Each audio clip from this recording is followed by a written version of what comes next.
Radiant's courier has been killed.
No, you don't.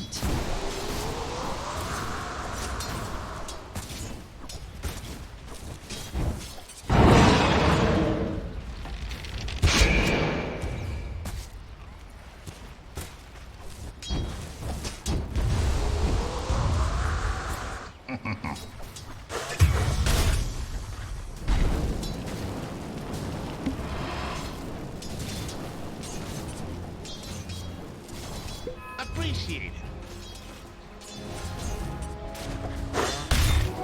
Time is money. All in ashes. No one takes me seriously.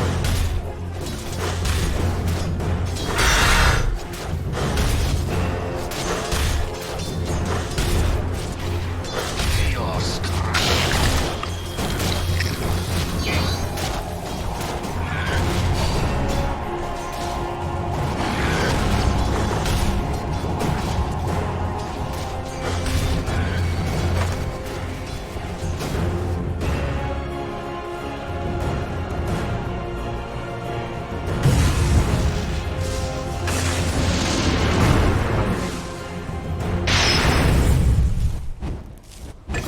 Burns, doesn't it? Burns, doesn't it?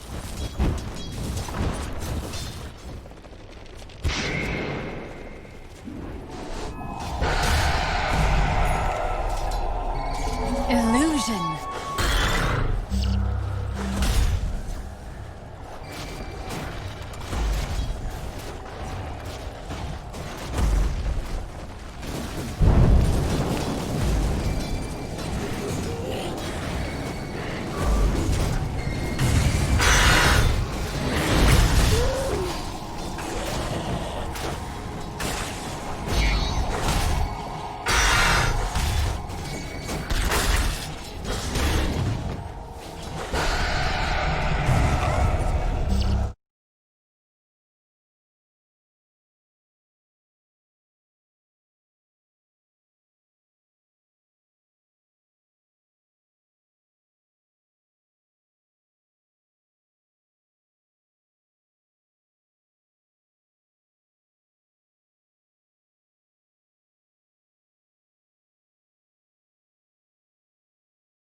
Dire are scanning.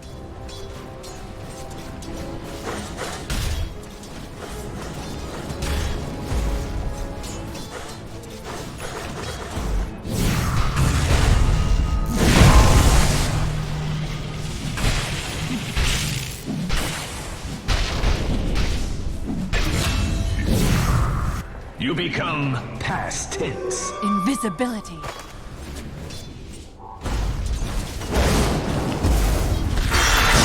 Something to show you. No, it's not happening! But let's prospect. Road rash. Radiant structures are fortified. Radiant's middle tower is under attack.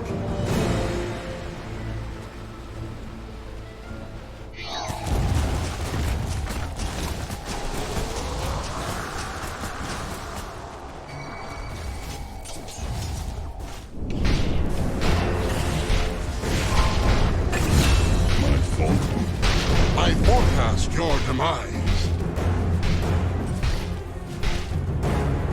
Dire's bottom tower is under attack.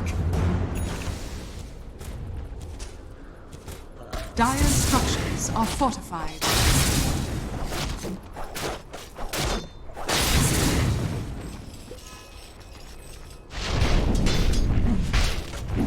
Dire's bottom tower is under attack. A gift from the temple.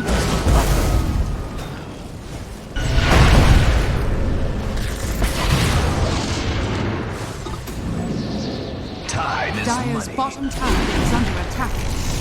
Radiant's middle tower is under attack.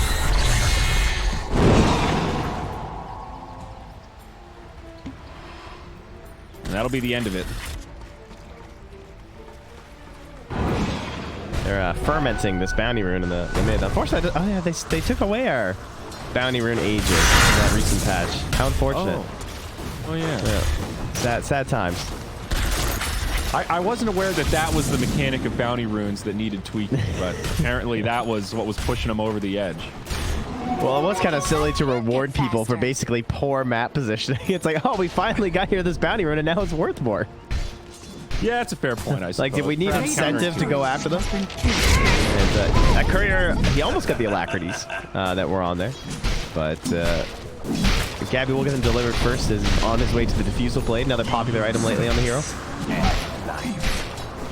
Diffusal first. Diffusal Lincolns, no less. Lincoln's versus the lasso and the shackle shot. We'll see if he I see this completes build that. on Void. I always think of the old school counter to Wraith King for that level 20 talent, though. We'll see we maybe in some trouble. Glimpsed back. Does have some friends nearby. Maybe it's Tim's that's in trouble. Fissure does connect, and easy kill for the Wind Ranger. Yeah, they're trying to go with Gabby at the same time, but they didn't stack their stuns. Oh, they made some crucial errors there. And there you go, another time walk. He's good. Now back to the mid lane. Looks like a dive potentially onto Miracle, just chipping away at the tower, but reinforcements are here. Oh man, Void is so frustrating. It's because they weren't sure that if they perfectly stacked it, if they get the kill, so they had to try and go to like the absolute utmost limits, and that's why he got away. AP knocked back, Fissure blocking him, and there will be no Timber Champion to survive. Chrono on 4 though.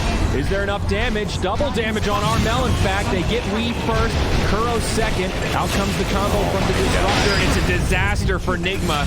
They're gonna lose 4 in exchange for just that Timber Saw. Not what they were hoping for after a beautiful Chrono. Yeah, very nice. That's making Cinderin proud strat there. The old double bubble escape gaming. Chrono followed up by the Static Storm right after, and you just feel like you have nothing. And, well, they dropped the rock trying to get the solo kill onto Gabby, and that's what can happen, is that now they are completely fearless. Like, we had these worries about what happens if they do this and that, and if they have the rock available, and, well, they just showed you what happens when you don't. But Weehawk gets a freebie down bottom by getting the TP in. And Gabby does have a time walk, but in pretty far, trying to get a counter kill onto GH before he goes down, and he might just do it into the tree line. One more Armel's there. He's got the Those are bots. DOTs. How can they get away from this? Armel gets booped by mind control. Weehaw continuing to chase. No latch on the shackle. LSA off the mark, but the Void finds a bash. And Armel on the run, turning into two little fights now as Gabby's the one left behind. Flaming Lasso's there. Kuro rejoining the party, but another time walk available. Gabby mitigates all that damage. Glimpse onto Wee. Laguna, damage, not quite there. They need a few more. The wind run, magic damage isn't going to be enough, and they've got it. A long, drawn-out fight now as mind controlled on the run. They should have enough damage to finish him off deep in no man's land. That'll be a twofer for TNC. So that's what, like 6 or 7 kills in a row? I guess they lost March in between with the first TP in there from Weehaw, but TNC absolutely popping off right now, and instantly they smoke. Headed to the mid. It's only going to be Kuro, so not a high-prize target, but a kill they'll take if they can find it. Good sidestep on the LSA, and that actually keeps Kuro alive. Well, this whole time, the hero that is absent for the Radiant is the Timbersaw, which is pretty unique. I mean, look how much damage has been done to this top tower. That usually means a really, really bad Timbersaw game. But in this case, his team's doing all right without him. He did get some pressure onto Miracle. I mean, that's not a Miracle normal amount of net worth for being this alone this game. He's had to jungle a lot because of this Timber. So this pick, although it's not like the super game-dominating Timber, it has worked out so far. Find March again. Smoke rotation from Nigma. Be a tough one for March to survive, and he'll just let it go. All things considered, pretty happy to tank the gank. Keeps his Void alive.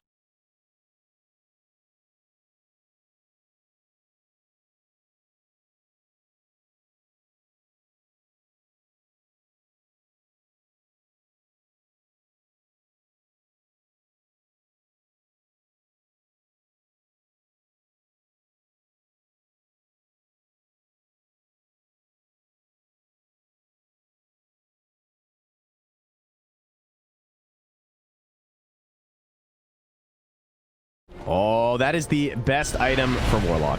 The Philosopher's Stone. I remember Liquid picked this twice, and Insania got the Warlock Philosopher's Stone both games.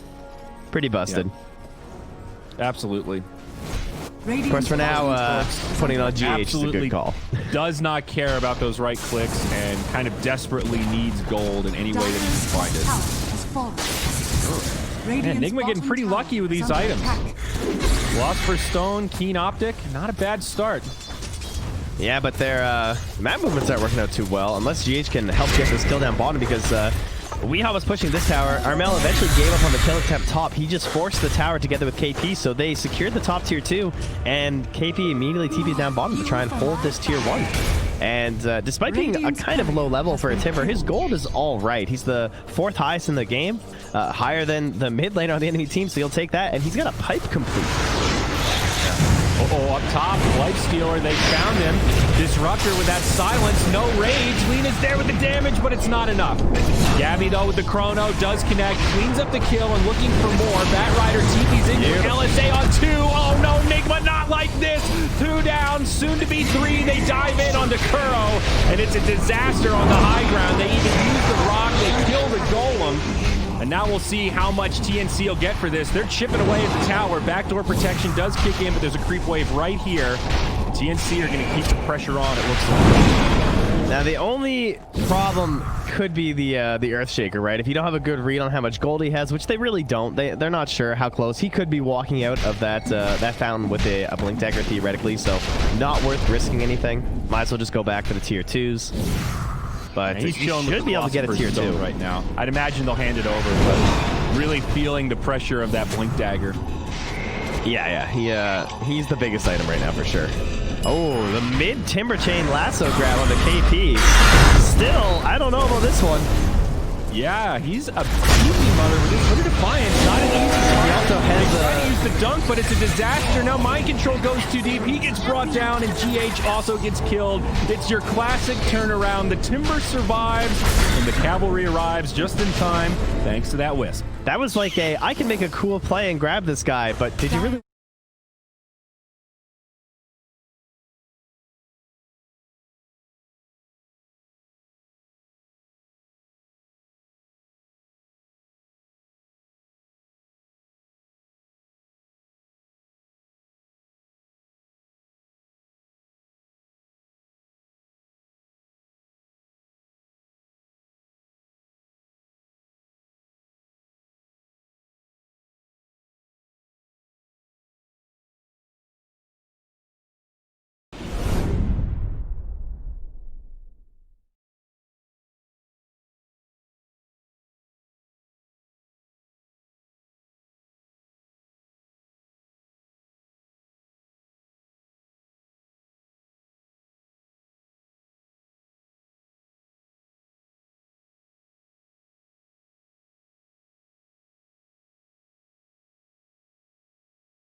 Or if they can contest the lane, they're...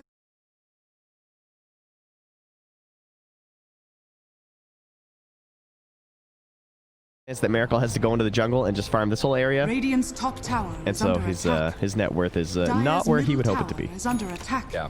A big level advantage for TNC right now. 2 level 15 heroes, and they've got a 13 in that Timber Saw. 2 at level 13. They've also got all 3 tier 1s still up as they take another tier 2 in the mid lane, leaving just the high ground towers left now for Nigma.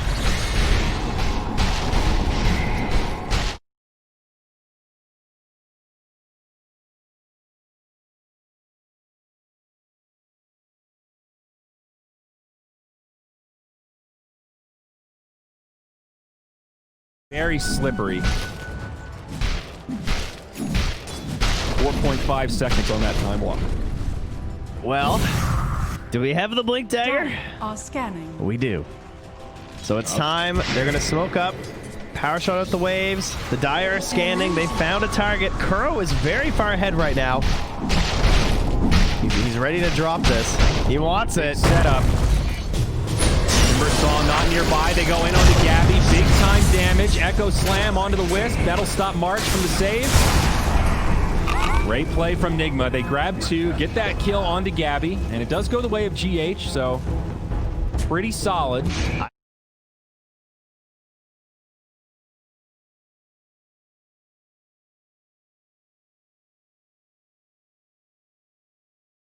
Kuro popped it before the lasso went down. 1,500, 1,600 net worth swing. That does put a little dent into that gold lead. I mean, that's the kind of stuff they need, though. Like, the only problem is they use the golem, so now it should be... See, now the best case scenario... Yes. Golem, lasso, dunk. If you're Nigma... They do get a tier 1 out of it, but... If you're Nigma, you hope that they're waiting for the Void to come back, and then they do Roche, and it, like, burns more time in your ultimates, but they don't even wait for the Void. They've already started Roche.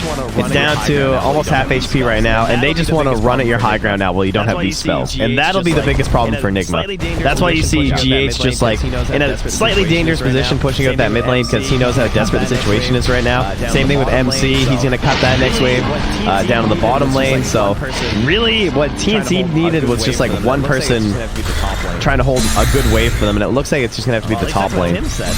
They're all going down. Well, at least that's what Tim said. They're all going down. Yeah, they smoke. Target they can kill though. Wind run away, trying to find a spot in the tree. Right out of the pit, and they're gonna find Wee. Is this the target they can kill though? Wind run away, trying to find a spot in the trees. Looking to hold Chrono. Shackle does not latch. The LSA connects. Nowhere for the little Wind Runner to go. He does have a buyback, but a great pick. Oh, Tim CB bottom. He's trying to catch TPs. He got him. No Bat Rider. Get him. Static Storm, Kinetic Field, relocate from Gabby, and there they are, now back towards the base. The rest of Nigma on the high ground. KP maybe needs to be a little bit careful, but they're going to keep this creep wave pushed up. Yeah, and he's Tranquil and Yule Scepter, so Tim's will be back in that mid lane very quickly, while his companions will just relocate their way back. Trying to repel Nigma right now. Gabby jumps in, still has the Chrono Spear. Being close to the tier 4s, just trying to repel Nigma right now while his team does the damage to the building. 15 seconds till Echo. Down now should be a pretty easy tier 3. We'll see if TNC and still 35 on that golem. Glyph down now should be a pretty easy tier 3. We'll see if TNC actually commit to the barracks with Bat Rider so close. Gabby presses forward. I guess with the Chrono, they don't have too much to fear. Echo up at about 4 seconds. TNC being very cautious of this timer.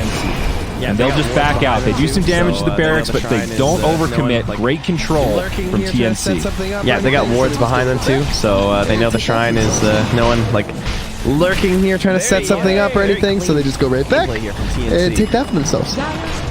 Looking better than they did. Very clean gameplay here from TNC. Very decisive movements. Looking better than they did during the qualifiers, that's for sure. Like that was that extra little push. Very decisive movements. I like the way Armel's been using these boots of travel. Felt like that was that extra little push to the global presence they needed to synergize with this Wisp. It really let them snowball and try and punish some of these heroes that need those first big items like the Bat Rider and the Earthshaker. It also helps when the reveal of the DOTs get you a kill like we saw in the Yeah, easy kill onto Kuro. Fight's going to break out now. Bat Rider jumps in, uses that lasso, but doesn't have a huge amount of support. Echo from GH, now Miracle's in, but that's the Chrono. It's a big clump. Not a lot of damage on the outside, but it should favor TNC. The Golem comes down. Now's the turn. Nigma doing some damage, but can they get these kills? TNC sustaining as Wee falls. Relocate out. Miracle going to get left behind. Is he going to have anywhere to go? They do get the kill on the Tims. Gabby can't really move. Sort of sustaining. The Beast is stacking up. Now KP March on the run. TNC starting to regroup, but they drop the Laguna and Mind Control falls. That's going to be the Aegis on Gabby. He'll just focus on the Golem, brings that one down. Fight breaks up, and it seems things will favor TNC. Yeah, having to burn everything there is going to be rough. Because again, no ultimates. You got the Aegis, so we'll see how cautious they want to be on the side of TNC, but... Oh, they're coming back out, though. They sense that Gabby's alone, and they are correct. Down on the ground as they now take it out. Time walks in time, though. They think the ward's up there, but you can see it was just down on the ground as they now take it out. Wind Ranger, Warlock. How many buybacks used there? 3, I think, from the Dire. Wind Ranger, Warlock, and the Earthshaker. Yeah, very costly. Slowly building that lead. Well, not that slow. It is only 26 minutes into the game. Kind of feels out of reach. TNC just slowly building that lead. Well, not that slow. It is only 26 minutes into the game. Kind of feels out of reach for Nigma unless they get some absolutely incredible wombo combos or a lot of solo pickoffs from Weehaw, but Weehaw just not strong enough to do that right now. I mean, I guess once he has the BKB, it'll be a lot easier. It's just several times he just gets hit by a single stun or even a slow, and it feels like he's done for. Yeah, a couple of big items coming out for TNC. The BKB on Lena, the BKB coming out on Void, and also BOTs now on Timbersaw. So one more piece to that global presence. Wow. How about Orb of Destruction when you're trying to end the game going high ground? That's pretty nice. They finally get a good neutral item now on the side of TNC. Wow. Cool. Armor reduction. Very nice. Hey, it doesn't pierce spell immunity anymore. Cool. That's right. A recent patch. The recent patch notes on the tooltip. You know what? That was a great change. I think that was one of the greatest changes ever to Dota, putting the recent patch notes on the tooltip. Yeah. You know what? That was a great change. It's hard to believe that was a thing that didn't exist. Yeah, might be the most meta of Dota changes, but hey man, I'll take it. And he digs up a bounty rune. March, you lucky dog. Yeah, but where's the bottle for the ultimate, value? KP has a blade mail. JK doesn't need a bottle. Got a pretty good kit of items. Go for this interesting that KP has a blade mail queued up next. Yeah, it's like... He's already got a pretty good kit of items. Going to go for this relatively low ticket but high effectiveness choice. Yeah, it's like what other item could I buy? Okay, Shivas would be cool this game. Am I going to get Shivas before the game ends if my team wins? Probably not. How do they win this fight? They have to splash a ton of AoE damage down on my entire team. So... I have 2,000 HP, and I regen a lot. What if I just buy a Blade Mill? Yeah. Mind Control creeping in the trees. They're going to think about a go on the KP, perhaps. Lotus is a nice addition. I don't know if they'll have the damage. Mind Control creeping in the trees. They're going to think about a go on the KP, perhaps. Oh, nice. They'll have the damage. It's kind of a weird play. Does blink back just in time. This guy is good. Oh, nice angle from KP. He's got a lot of distance. Not zigging. He's not gazelling enough here on MC, but... The additional stun did not come fast enough from Tims. He's a little bit too far away for the glimpse. Work on that Aghanims now, the build you mentioned. Noble effort there, though. And Tims is starting to work on that Aghanims now, the build you mentioned. Fuels into Aggies. And now up top, Chronosphere connects onto Miracle. Oh no, that's a dead dog. 60 seconds on the sideline. Kuro even uses the Golem and then dies. Will be stuck on the sideline without a buyback. That's a double damage on the Void and the BKB debut. That's what we call a heartbreaker there, Trent. Yeah, I can't believe that that was a already raged Lifestealer. That was a lot of damage very quickly. He does have the buyback, of course. They're pre-piped already, too. It's like, but will it be enough, especially without that Golem? It's such a huge part of their team fight. And they're pre-piped already, too. It's like, even if they got all echoed. All right, they're going to try it.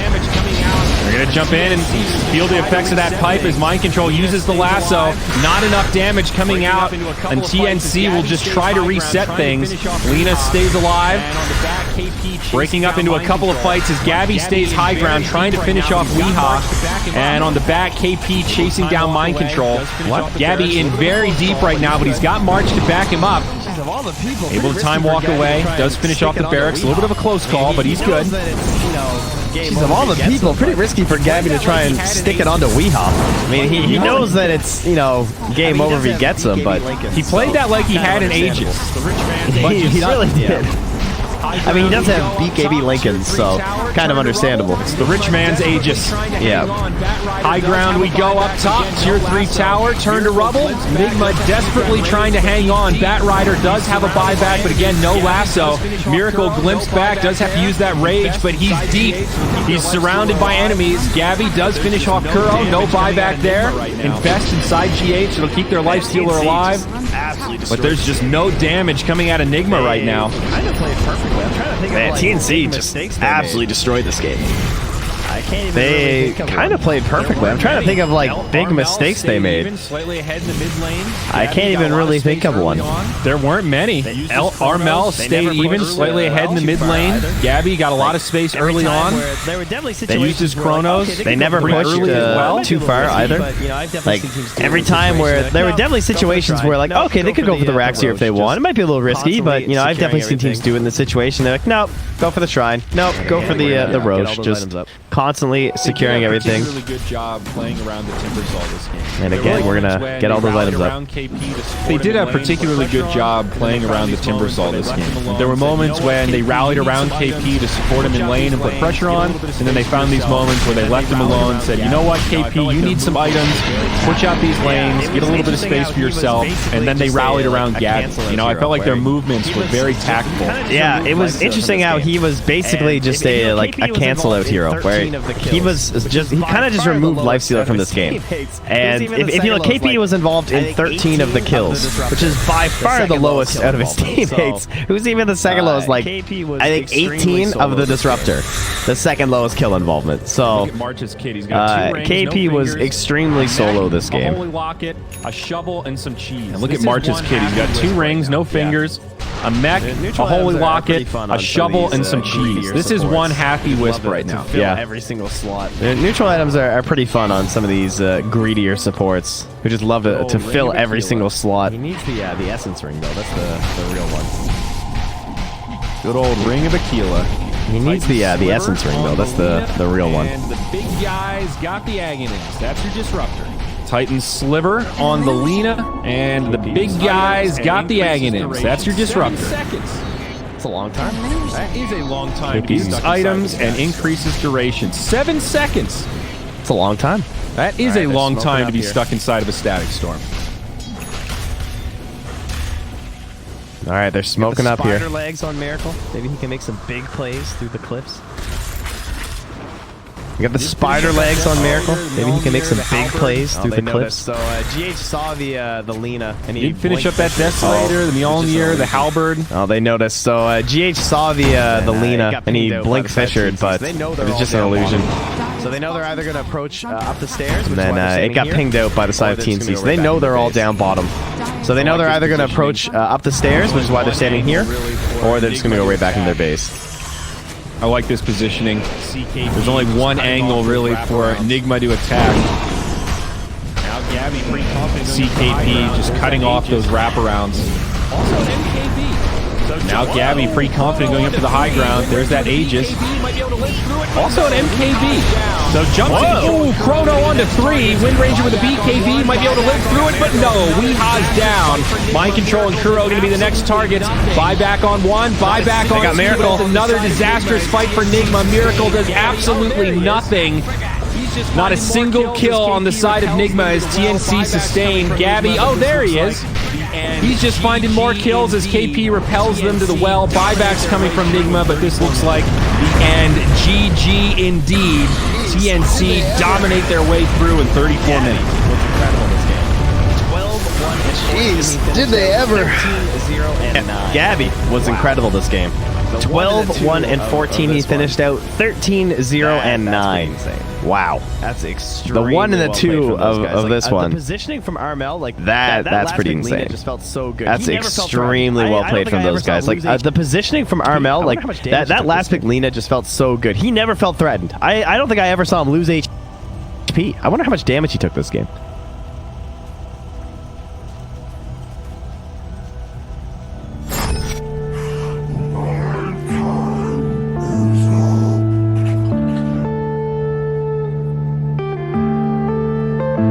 Yeah.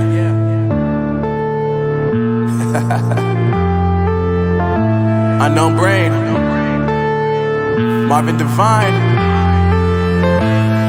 I'm saying bye to all the lies and all the times you cried, saying that I wasn't right, yet I was right by your side. You manipulator, playing games, your friends commentators, and I don't know what you say about our private conversations, but it's got them hating. Thanks to all the rumors you be claiming. It's cool, I'm done with you, so they can throw you a celebration. You gon' hate it when you see me with somebody living better. I'm trying to tell you that me just doing me gon' have you jealous. I know that I gotta stay away from all your games. I know that I found somebody else to love me one day. You'll realize the grass ain't greener on the other side. No, you did me dirty for the last time, so now I gotta say goodbye.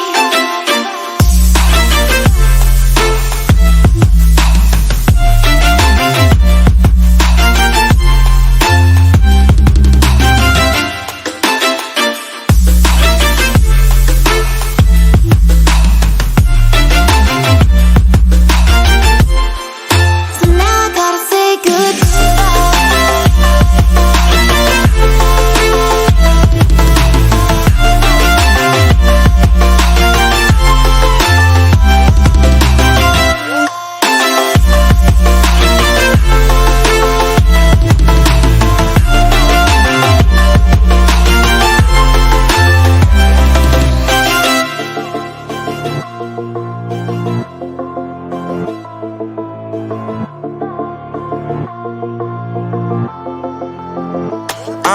Yeah, my life is lovely now, I'm focused on me. You said you were about to die, I guess the car is gon' eat. But see, I ain't even tripping, cause I just chose to believe that somebody gon' come around and give me just what I need.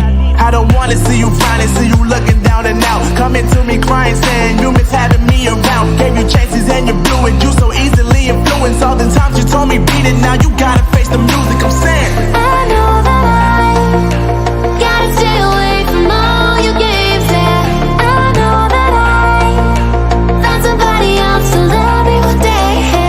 You'll realize the grass ain't greener on the other side. No, you did me dirty for the last time, so now I gotta say goodbye.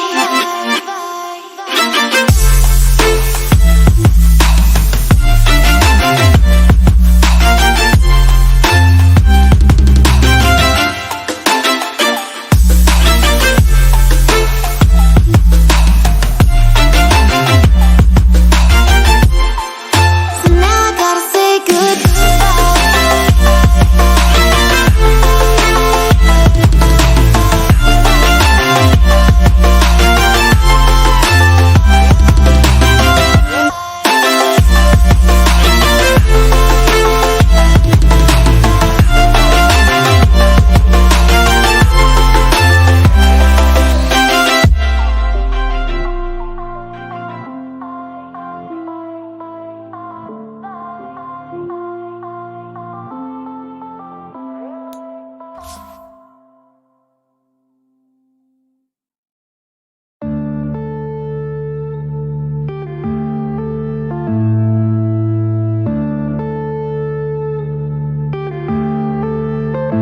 yeah.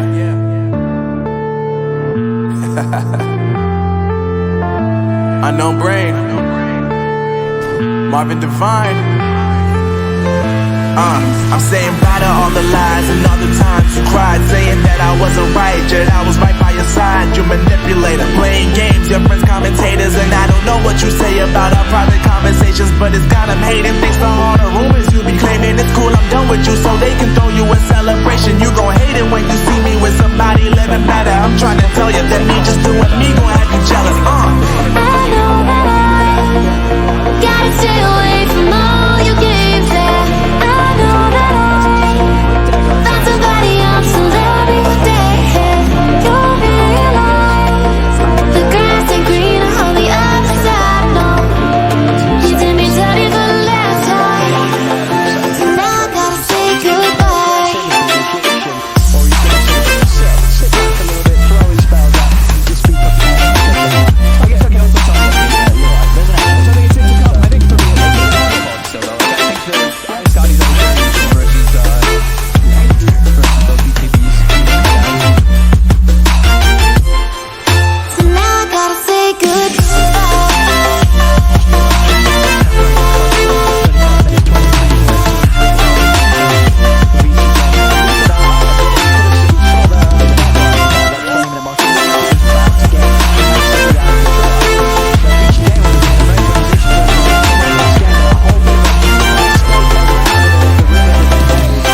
Has definitely put this game into a position now where Secret absolutely have a good shot closing this one down. Not that Vici Gaming missed their only window, but they definitely missed a window with the way. Yeah, my life is lovely now, I'm focused on me. You said you were about to die, I guess the car is on E. But see, I ain't even tripping, cause I just chose to believe that somebody gon' come around and give me just what I need.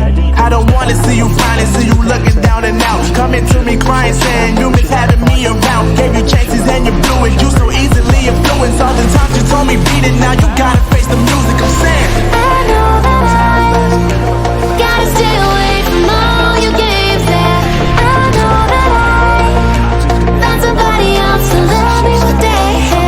You'll realize the grass ain't greener on the other side. No, you did me dirty for the last time, so now I gotta say goodbye. Strong now, tight foot as well. That much stronger. Make something happen.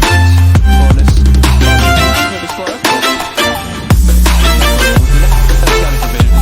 Let's take the next area they want to fight. Brush. So he's got to see if there's any. So now I gotta say goodbye.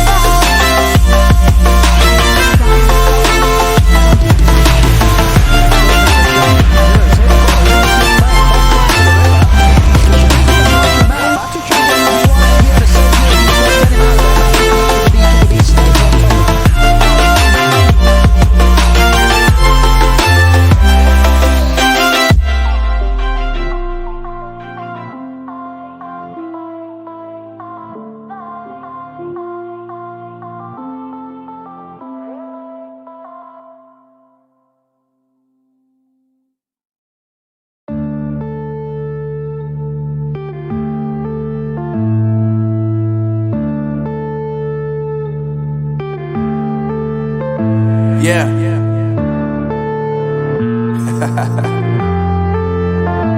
Unknown Brain, Marvin Devine. I'm saying bye to all the lies and all the times you cried, saying that I aimed your friends commentators, and I don't know what you say about our private conversations, but it's got them hating thanks to all the rumors. I think I saw Drow almost hitting 25 soon, right? Slug 24, Drow is 25, Magnus 24 as well. So we've got the cooldown reduction. So BKB's, Mantis, Pike, all gonna be up so often. And also, of course, your lovely actual abilities. Your multi-shot will be up that much more often. And now, of course, we get even more damage. Magnus. Look at that. Is that 322 damage plus 152? Yeah, it's getting some crazy numbers. Big numbers. I mean, the last few times they've been able to get away with it, so that they have jumped on Eurus, meaning that a lot of moves are having to be made to keep Eurus safe, and that's exactly what Secret have to keep doing. They've got to find the Drow, start the fight on top of them. It's tough when you feel like you're kind of on the defensive aspect a lot of the game, too. Feels like it's Secret a lot of time.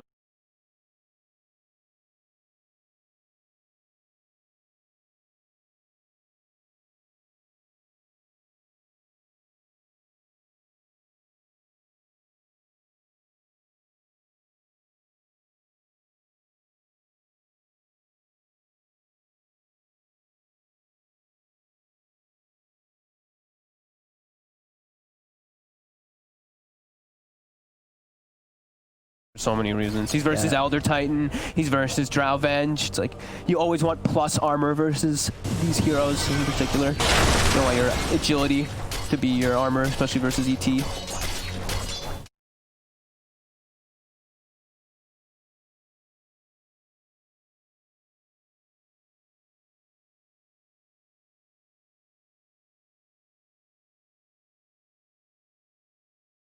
To piercing disables the duel as well as that RP. I feel like it just has a little bit. Yeah, you want to hold on to that. Putting down Dire's top tower is under attack. so tough to choose though. Mindbreaker is like one of my favorite items in the game. It catches people off guard so often. Yeah, It's like, oh, my BKB's silence. Why the hell silence me? Is under attack. Witless Shackles, is this good for anyone this game? Anyone on feature gamers lineup that can deal with the reduced mana? Can ET? What's ET's mana pool like? Are scanning. Gets him really low. I guess it's really low, So, not even Avenge, yeah, that's too low mana pool. I put it base. And we see Nisha, he does pick himself up a flicker. That's very nice, right? That's pretty sweet. You're this hero that you're only going to die if they close the gap. Flicker gives you that chance. I mean, sure, it's not a reliable chance. It may end up in a bit of a. There you go. You know. Okay. Get them away. They don't get the money. There you go. Okay. They don't get the money. Oh, an illusionist cape for the Drow Ranger. That's a good. That's a nice one for Drow. Drow. Nice for the split. Nice for the push. Yeah. And yeah, what 14 Agi? It's always going to be nice on the Drow. Yep. Makes your illusions do a little more damage too. 10% or whatever it is. Oh, and you're right. What's the cooldown with the Drow talent on an illusionist? It's probably really very low, right? What is this? Radiant are scanning. It does an 18, right? 18 I thought seconds. it said 10. I was like, wow, that's a really good item. 18 second. That's very nice. Oh, they also get a Witless Shakeout. Okay. They can actually probably equip that one on the 7 secret. Oh, who's going to use it? Can Zai? I think so. He's got 1,000. Does he need 1,000 mana? He gave it a pop. Damn, look at Puppy now. Oh yeah, Puppy's still got 1,100 mana. So that's cool. And an AI. I mean, that's going to be, that Lich is going to be tough to bring down now. I mean, he needs it, right? We saw in the mid game, it was just Yang dueling Puppy every single time. I mean, now, do you want to duel that? I mean, probably. If you proc the thing. Well, actually, you'll probably kill him anyway, right afterwards, but. Princess Knife. Leveler. Okay. Leveler. Oh, he's going to slot it in. I guess the attack speed, obviously nice. It is plus 50. Man, both these teams are just farming for a while, huh? No one's actually wanted to fight. Shiv's Guard, getting the tomes out. Oh, he kept the Mindbreak over the sliver. All right. Oh, he's doing a bit. He's swapping it around a little bit because he had the leveler in. So I would be surprised if I don't think the leveler takes precedent over Mindbreaker and Sliver. No, I wouldn't. Even though it's a tier 4. Tell you what, we didn't see. They didn't get the lamp, did they? No lamp. They've had all their drops, I think. Yeah, no lamp. So no lamp, unfortunately. We won't get to see it. Did we have them all? Yeah, we did. And on this side, we also lost them all with that. Ooh. Those are not the best that I've seen. I think Vici Gamer will be a little more happier. Getting that illusionist cape's nice for the Drow. Yeah, that Witless Shaco that they have at the base as well. Sure, that is still the trade-off. They do have a useless item for their team. Maybe someone will equip it later on. Maybe Venge even could eventually, but who knows. Matu, very low on mana that he pushed out here.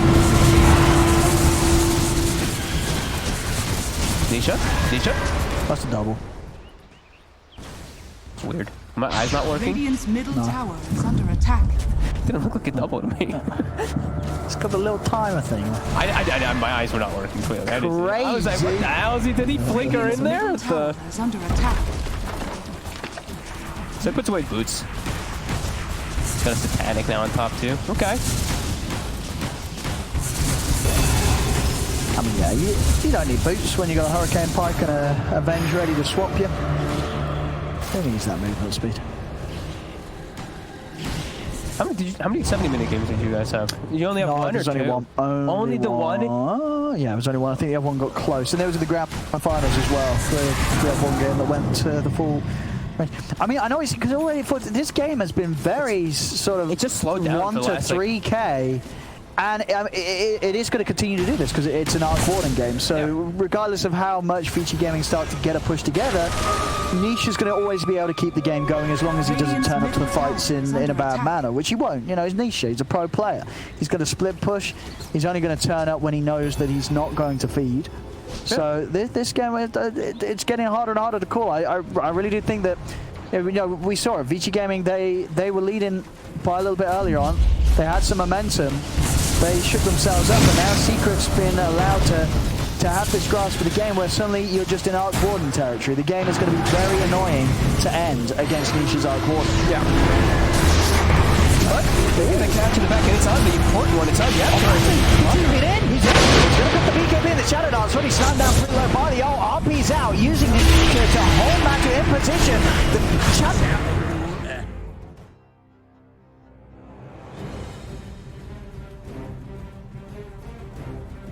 The TNC Predators turn to pick. They're pretty good when they open with something like this with the ABBA. Like, they already like the Chen quite a bit. The IO's now banned out because he didn't want to give it up his first pick. But they're actually going to start with the Rubik instead. Very good spells to steal from ABBA. Can't really go wrong. And they're going to grab the Underlord instead. Okay, so kind of similar to what KP did last game in terms of those like really early aura items.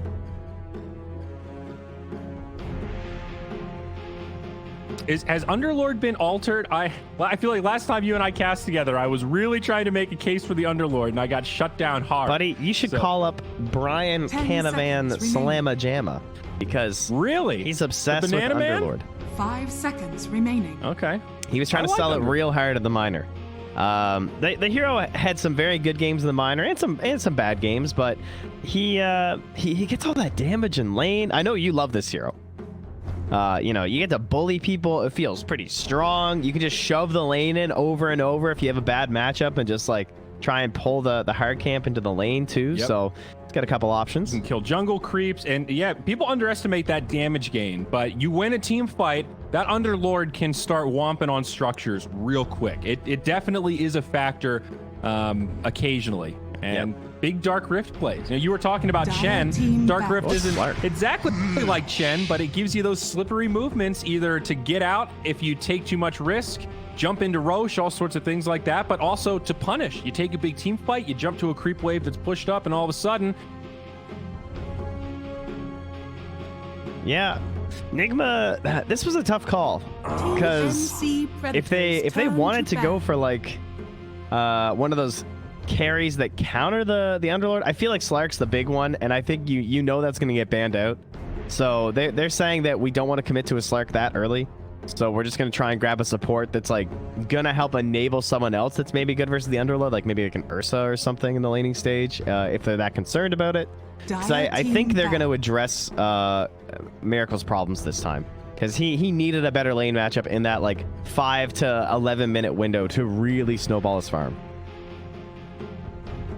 Man, I'm on like the Slark bans, Chen bans. You know, clearly I'm in the minds of Febby here, you know.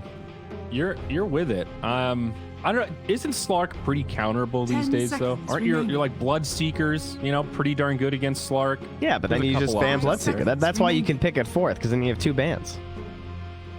Aren't there? Isn't Huskar pretty good against Slark? Aren't there more than 2 Slark counters? I mean, I would say Slark's or Bloodseeker's the only real like game ender.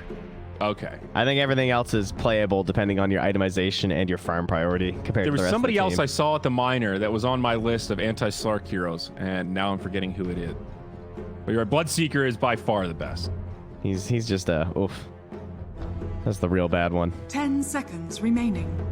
Speaking of other position 1s though, the Phantom Lancer is still in, so not particularly good versus Underlord, but at the same time it's like not that bad. And well, Mr. Huskar, as you mentioned, will get banned out. And they have the 10th pick on the side of TNC as well. And that TA is still in there, so maybe setting up for potential TA last pick already.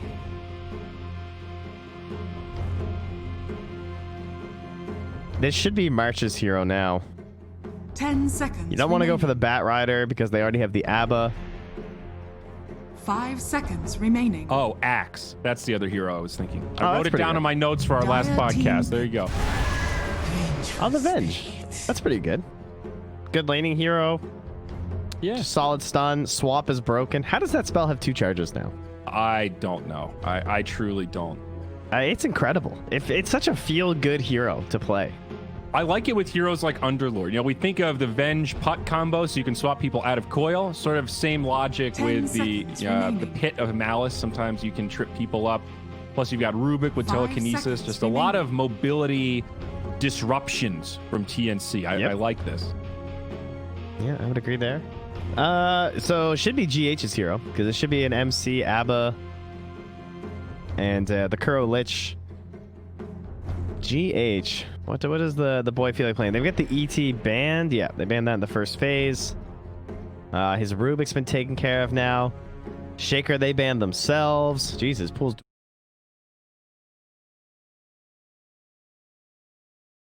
With telekinesis, just a lot of mobility, just a lot of mobility disruptions, just a lot of mobility and disruptions from TNC. I like this. I would agree there. So it should be GH's hero, because it should be an MC, ABBA, because it should be an MC, ABBA, and the Kuro Lich. And the Kuro Lich. GH. What does the boy feel like playing? They've got the ET banned. Yeah, they've got the ET banned. Yeah, they banned that in the first phase. His Rubik's been taken care of now. His Rubik's been taken care of now. Shaker, they banned themselves. Shaker, they banned themselves. Jesus, pulls. With telekinesis, just a lot of mobility, just a lot of mobility, just a lot of mobility, just a lot of mobility, just a lot of mobility from TNC. I like this from TNC. I like this. So it should be GH's hero. So it should be GH's hero, because it should be an MC, ABBA, and it should be an MC, ABBA, and the Kuro Lich. And the Kuro Lich. GH. They've got the ET banned. They've got the ET banned. Yeah, they banned that in the first phase. Yeah, they banned that in the first phase. His Rubik's been taken care of now. Shaker, they banned themselves. Shaker, they banned themselves. Jesus, pulls. With telekinesis, just a lot of telekinesis, just a lot of mobility, just a lot of mobility, just a lot of disruption, just a lot of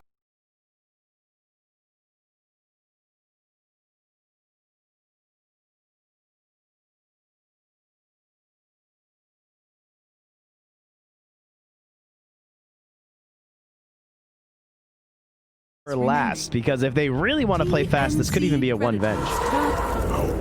That would be pretty wild. And now into an OD. Okay, I feel like this is a good and bad OD game. It's good in the sense that that ult counters pretty much everything right now. You're going to take over this game if it gets past, let's say, 30 minutes. However, OD needs a little bit of time before he's scary, and TNC, if they do want to play this fast, whether it's position 1 Venge or not, you could kind of get run down before your OD is hitting too hard. Now it makes me curious how Nigma are going to round out this roster. I think they need something that can skirmish a little bit earlier. And they do ban out the Lifestealer now for the side of TNC. What about the Ursas? Ursa feels kind of bad into both Swap and the Fear now from the Shadow Fiend. Yeah, I'm pretty out on the Ursa. That's like, I don't know what looks good. 10 seconds. Bloodseeker's not bad. They're gonna be 5 man in. You can D-push pretty well. 5 seconds remaining. Not really a hero you see them pick up that much though. Could they? No, I don't think they really want to go like PL or something. They could try that. I kind of feel like that's what they are gonna try. Is to just outlast this, but I think I would like the Ember or the Bloodseeker. Yeah, PL makes me nervous because I think you've already got that kind of late game win condition set up with the OD a little bit. As long as you pick a one that can scale.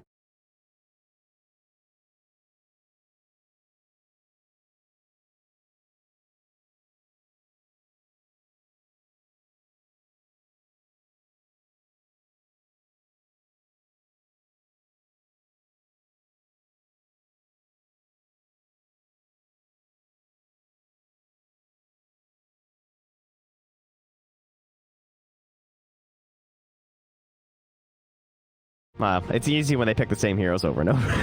Well, I feel like the meme joke has been, well, if they have to pick, if they've got 9th pick and there's a mid that you just don't know what to go for, just grab Enver. He's a little bit of everything. He's pretty well rounded. He's mobile. He's damage. 10 seconds. He can lane. He can scale. He can fight in the mid game. Yeah. A lot of different item builds. 5 seconds. Makes sense. Now he can do it in both safe lane and mid. What a treat. There you go. Even better. So TNC, this is going to be the big decider. Where does this Vengeful Spirit go?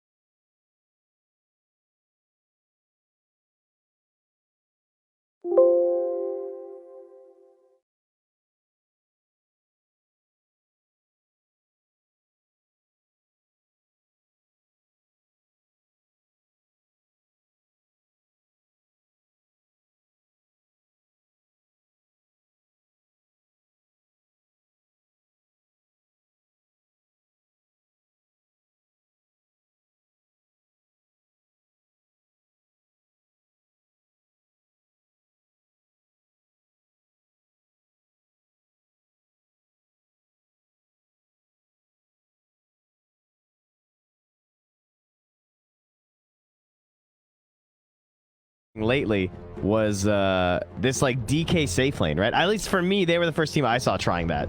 I think maybe Alliance might have tried it too. I can't remember who else it was, but this looks very similar, right? They're basically just taking this like mid hero who needs a lot of levels and tries to scale and like push the tempo, and they're like, well, maybe we can just move it. Maybe we'll just put it in the side lane. Why not? Still trying to abuse all of its mechanics. Yeah. I think I like this TNC draft just a little more. No, I was talking about Venge Underlord as combo in the context of what Venge can do with Puck. Puck.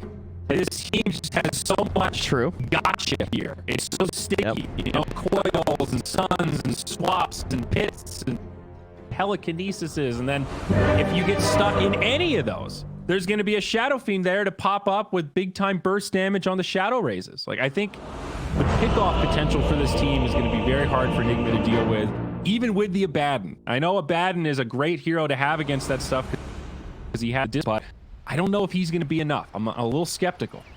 Well, the last time they attempted the safe lane SF, it was versus Team Secret, so, you know, take this with its own, you know, you have to compare who you're playing, but... Anything until you get level 2, level 3, then you can start to take over the lane. So, very important to make sure he doesn't just get completely zoned out, bullied, and stuck at level 1. You see GH? Just came mid lane, walked in here, and I got hit by the tower. Instantly pings, so he knows that ward is there. Nice little bonus to his mid laner. You're welcome. Begins. You might wish to retract your last Now, does he have the sentry already, though? He does not. Someone send this boy a sentry. Even bounties again. So Gabby just got spotted by the ward. So they know that he's now rotating all the way around. And they're doing the body block plays here, too. Yep.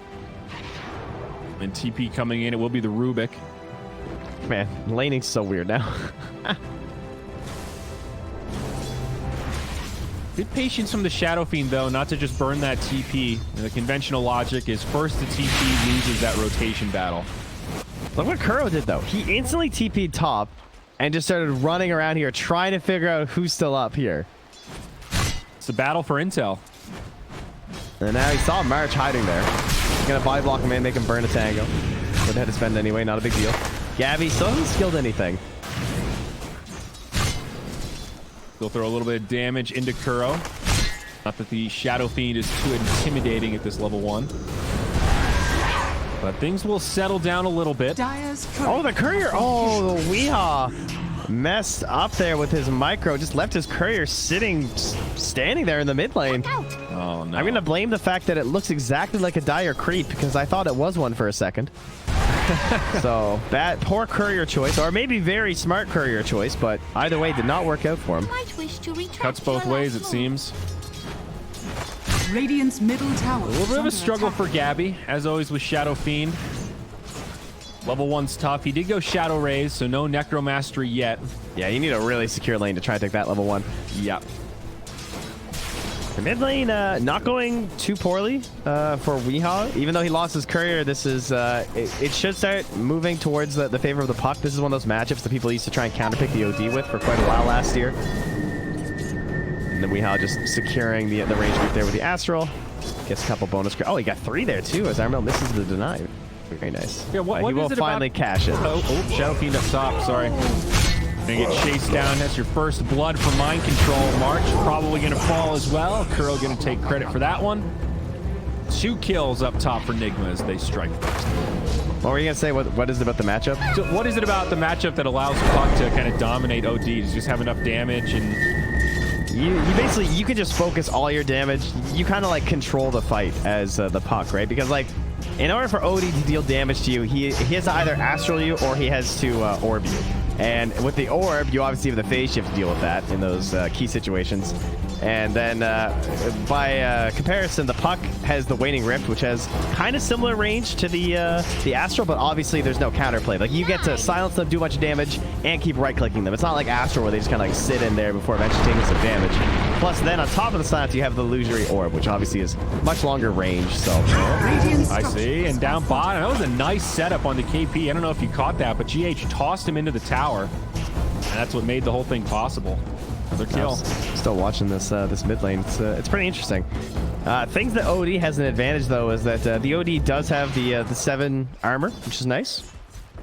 Has a little bit more movement speed there as well, but yeah, it's starting to get a bit worse there. As Weehaw went for the Astral into the creep, so Armel took full advantage.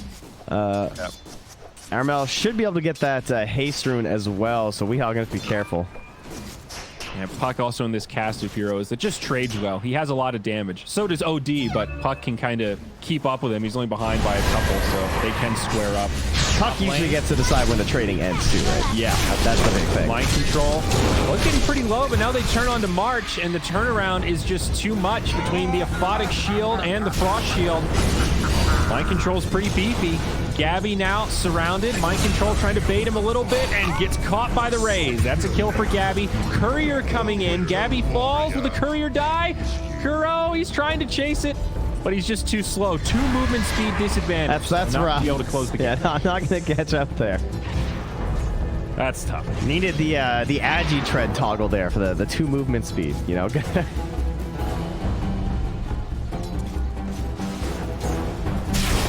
H looking for a toss back here, but just on the creeps. No additional damage going to be coming out there. Doesn't throw him over to Miracle either. So far, the Baden lane seems to be working out quite well for Nigma. The chase down onto Gabby. He just came back to lane.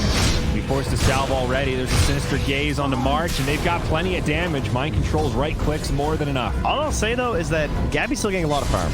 I still don't think this is the matchup they want. Like, I think they want someone who can just pressure and actually, like, kill the Shadow Fiend. Because, like, he's still getting souls, he's getting denies. Yeah, he's right up there with the mid laners. Yeah, like, he's fine. This is where one of those games where you're playing that Venge, and you legitimately do not care if you die. If you die, and it means your Shadow Fiend gets to farm 2 entire creep waves, which is what just happened because of the way they had to push to kill March, that was a victory for TNC. Which is like one of those really annoying parts of Dota because it's counterintuitive to like killing a guy being a bad thing, but I think it's slightly ahead where you actually just made the game worse by killing March, which feels really stupid, but sometimes that's Dota. Yep. That's Dota. Almost found a kill on the Ember Spirit down bottom.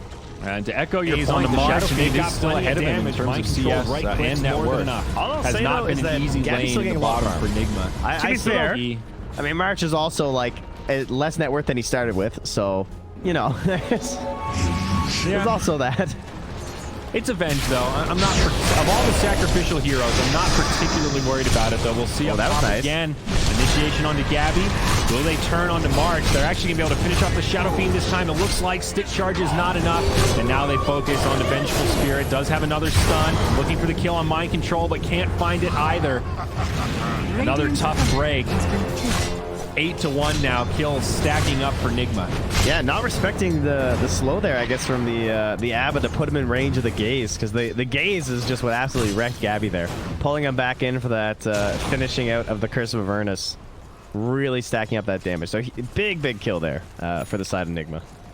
Unfortunately, he is going to get another full wave here. Get his souls back, so they'll still have some standing presence in the lane as Kuro comes up to place down an Observer Ward again, continuing that pressure onto them, but March did spot him placing it down. So that'll get dewarded soon. And double stack there from March, setting up again for Gabby. was huge for the Down Shadow bottom. Fiend. Oh, man, they grab KP. That's it. GH Quick with the combo. big dives, but Armel makes the rotation to try and get something here. It's a level 5 Ember. It's tempting. He's going for it. Pops the coil. Trying not to break the leash, but he does, and that ends up being an easy one for Armel. Plenty of damage. All right, Yeah, good the Rubik rotation was- in the end. Rubik was coming in with actually no mana. Compared to the 34-7 on Weeha, and plus that rotation kill. Pretty big net worth gap at 8 minutes. And I think a lot of those last hits for Weeha are also neutrals because he's well behind in net worth. Generation. At least he can play up front now because he doesn't have to worry about the Dream Coil. So Weeha trying to put his own pressure there. Man, that is a nice couple items. Gets the broom handle into the Ironwood tree. The tree is solid, right? That's one of the ones that's considered super value. Yeah, 7 stats, man. Whew. That's pretty good. Playing a tree never hurts either. You know, you can make some cheeky plays. Yeah, it's cute. I want to see it with tiny eggs. You know, clearly that's a play, right? Just slowly amassing your tree army. Hide in the Roche pit. Make a big forest. You seem to be right, though, about the general state of this laning phase. 9-2. You kind of feel like Nigma should be ahead, but they're really not. Shadow Fiend and Puck still getting great farm. Engagement onto Mind Control. That's a borrowed time. Tim's also making the rotation. It's a level 5 Lich, so they can clump up all they want. Right clicking down, Smith Brigades. Well, now gets a counter kill into March. GH making the rotation as well. A 1-for-1. Oh, they got Coil. Nice Puck toss back from GH. Armel drops it. GH definitely going to be done for. Oh no, Mind Control, why'd you come back in? All right, wait, so they actually... TP coming. And they'll probably just let this one go. Curl back in the fray. Not even close to level 6. Armel definitely wants to dive this. He wants to get shielded by Tibbs. They want to dive this guy because he's got no ulti. That Lich just evaporated. Nice raise combo as they commit onto Mind Control. Silenced under the tower. No ulti to save him. And it is TNC that strike right back. Big combos in the top lane, and they will reclaim that net worth favor. Man, TNC are just on point. Really liking this group up style that's taken hold in the patch, and they're going to get that top outpost, and if KP hurries with this, but that's why they're glyphing. They're glyphing that bottom wave so that Miracle has space to get that outpost. As March does fall again in the river. Distracts him in the mid. Dire's top tower is under attack. The outposts do go 1-for-1, so that XP stays even. Dire's top tower has fallen. Now the chase down onto Gabby. MC keeps up the pressure, but Armel's here again. Has the coil, but with the ulti, does not want to waste it. Has some vision down here still. They tried to sentry it. Oh, actually, they did get it now. All right. So TNC that'll get taken out. Grabbed that tower, of course.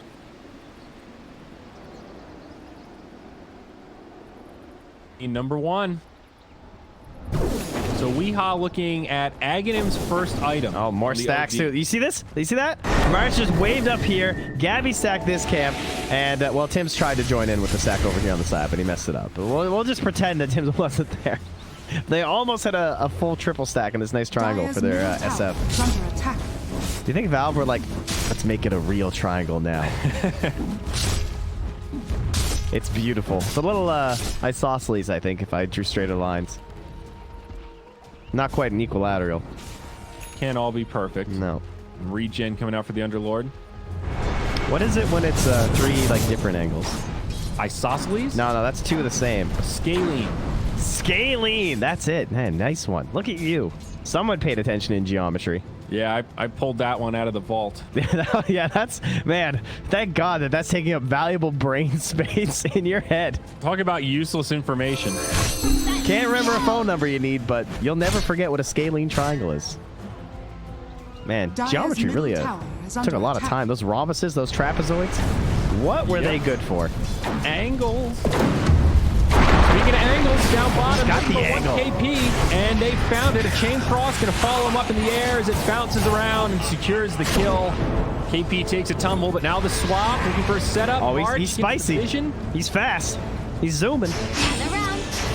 All right, and he goes for Kuro. Coil does connect only on the Lich. Big damage on the Tiny. Frost Shield might be enough. Sinister Gaze. Armel gets comboed down. No, he does. C-Lift. Maybe the kill on GH, though. Just stolen a Photic Shield, keeping Armel alive. Miracle will turn him down. Can't quite get it. The hop, the jaunt, it's there. Armel lives. They kill Kuro on the back line. Now OD's here, and the Banish should finish him off, but not enough to save Miracle. Mind control.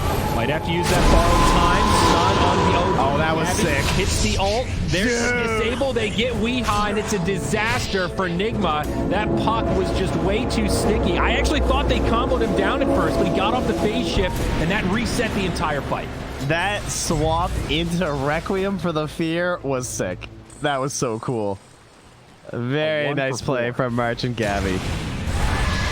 I love the way that Miracle, like, even though he died, the way that he threw out that Remnant, but he knew that Armel was going to phase shift the Remnant damage, so he waited before he jumped to the Remnant, but even getting every last bit of damage, still not enough there, as Puck just so elusive and able to dance to the tree lines ever since they buffed up that jump on Waning Rift, giving it that mobility aspect. Now, another long jump from Miracle here. He wants revenge. Wow, they're going to go deep. They're going to grab March, but Gabby and Tims are here. Potentially scary for Nigma, but it looks like it will just be a quick pick on the Venge. And TNC going to respect their lack of cooldowns. Yeah, they are pretty short, though. I mean, the Coil already back up. The Requiem under a minute away, too, and that's only going to get lower. The levels keep coming. It's a bigger issue is that Puck's TP was on cooldown, so couldn't really get into that little skirmish. Yeah, I think Coil was coming up like just as it was ending too. Like they knew that they were pretty safe from the Puck. Oh, stolen remnants here from Tims. And KP's been pretty quiet, just pushing out this top lane the whole time. And he all of a sudden has a Hood of Defiance now and chipping away at that tower. Yeah, he's kind of adopted this playstyle. A guy who used to be known as very aggressive and making these like big blind jumps and stuns. Ever since he started playing like that Veno style, he's kind of moved that onto a lot of his other heroes because of how successful it's been. Just keeping one of the lanes pushed constantly. Oh, they found him. That's a Dark Rift. On it. All right. Should be able to live here. Did he go mid? Or no, he went home. Damn. That was the panic ult. Didn't get. If he went mid, that would have been way better. But he just TP, I'm sure. Oh no. Coil mid. They toss March in. GH is here. It's a big reaction out of Nigma. They will get the kill onto March. And that's it. TNC just back right up. Go, okay. Didn't think their whole team would show up, but they want to make sure Weehaw stays alive. And now a counter push the other way. Miracle wants to go in here. Nigma are very close to their timing. That rushed Aghanims that we see all the time on OD now, especially from Weehaw. Coming through. And remember, Weehaw, I believe, combining with the qualifiers and the LAN event, OD went completely undefeated at the minor. That counts all region qualifiers and the LAN. He went 12-0. Yeah. I was looking up the other day before I was watching this. And so Weehaw himself, I think, was 6-0, I want to say. So we'll see if he can keep the streak going. Yeah, I mean, he does tend to be that hero that you only pick him in scenarios when you have like 10th pick and it's a good OD game. So you know, it's not a hero you just force in and you can get counter picked by. So I guess in some ways that stat makes sense, but I'm trying to think of any time at any minor I've heard of a hero doing a 12-0 run like that. Yeah. That's impressive. Up top, borrowed time. Control's good. Radiant's bottom tower is under Tim's attack. just kind of lurking there. Man, that bonus damage on the Aphotic Shield, just like for someone like a Puck, just adding an additional like 200 damage onto your initiation is pretty nice. Radiant's bottom tower has fallen. Oh yeah. Puck is just so insane. Can any other hero do as much damage with the amount of mobility that Puck has? I guess maybe Ember Spirit is up there. Yeah, pretty much only Ember, but that's with a lot more items. But well, now that Puck has all these like physical damage capabilities, maybe not. Oh, but there it is, the Aghanim Scepter fully delivered now onto Weehaw. Very scary. This is where this this OD is quite dangerous, and with an Essence Ring too. That's a nice item for an OD to have. Oh, how about another Shawl? Oh, okay. Well, that's sick. His ulti just got 8% better. Wow. That's a big just item. A lucky find right there. You know, I learned something recently about Essence Ring that I didn't realize. It's not like Soul Ring. Because you actually heal for 425 and you gain 425 max health. So Soul Ring, you just you gain max mana, right? So like you don't you're not actually like gaining anything in that sense. It doesn't like restore mana and then give you max mana on top of that. But you can be missing health, use the Essence Ring, and then when your max health goes away, you'll still be fully healed, not just percentage healed, if that makes sense. Yes. But yeah, that's pretty nice. So it's better than Soul Ring by a lot. Borrowed time. Again, Mind Control gets the reset.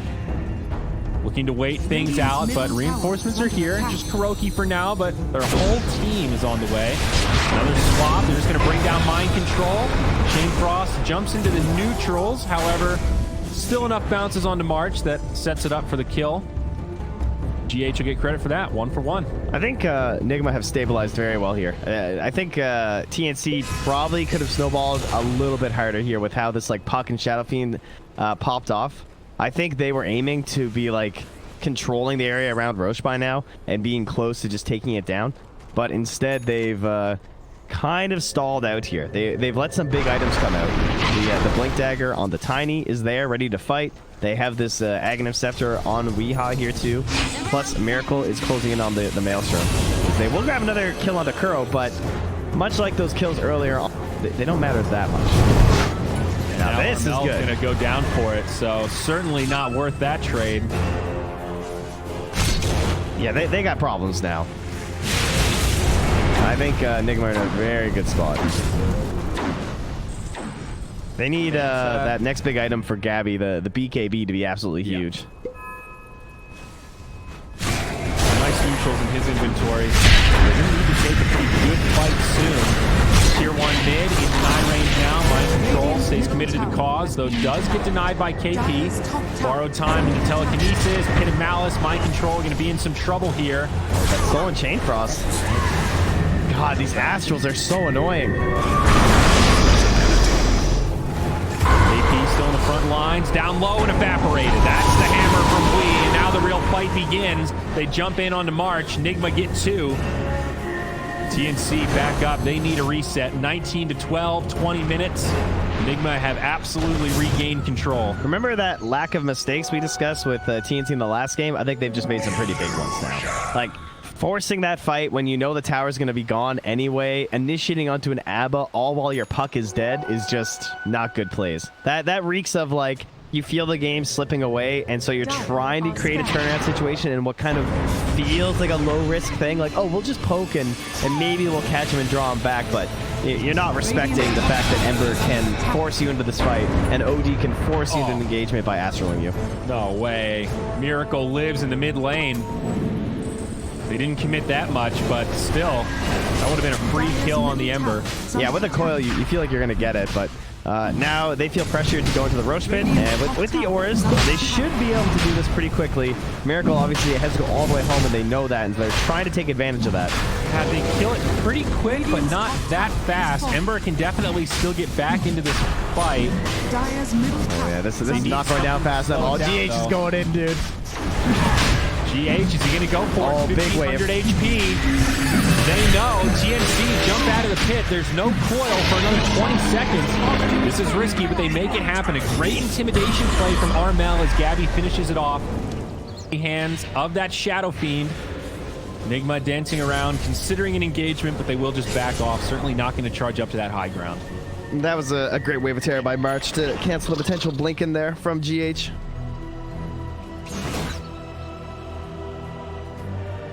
Smart play from TNC overall, though. They take some risk, and it pays off. They are a tough team to fight in the Roche pit. I mean, OD and Lich are pretty good in those areas, but Pit of Malice, the Shadow Fiend in general, they love those tight-knit corridors here. Yeah, and right now, Weehaw still likes playing a little bit back in the fights until he's the BKB, so going down into the river like that is going to be dangerous versus all that AoE until he's the magic immunity. Trying to hold this arcane room, but they saw Armel wouldn't get there in time. The Ag's first build totally feels worth it on Outworld Devourer, but it changes the playstyle a little bit. You don't have that mobility. You know, you can't You're using Astral slightly more to set up and save your allies. That was a good than smoke. Save yourself. Name the gaze. A shift. Dire's Blink. top tower is under attack. Puck's good. Now maybe Radiant's March. middle tower is under attack. Oh, got some friends nearby. Swap onto mind control. Not the hero. Ab is the target they really want to go on. The banish onto March, still on the run. The stolen aphotic shield, help keeping him alive. Chain Frost only takes one bounce. They don't get the toss in time. No, it's still going. Okay, it's good damage from the Lich, but now Coil on 3 from Armel. They need some follow-up damage. They've lost March. Now the ulti from Shadow Fiend, breaking up the fight. Mind control still has the borrowed time. And there it is. That's his reset. It's only a dead March. TNC do a lot of damage, but they can't actually find the kill. They tried to do like the coil snap using the fear, but just did not quite work out there. And that chain frost was brutal. They went back up to high ground, and Gabby didn't want to like try and pop his manta. I think maybe that was the play. Could have perhaps saved March, but I can't believe they got it. I thought that toss came out too late and it broke the bounce, but it was there. Most damage in the fight for Dire came from the Lich.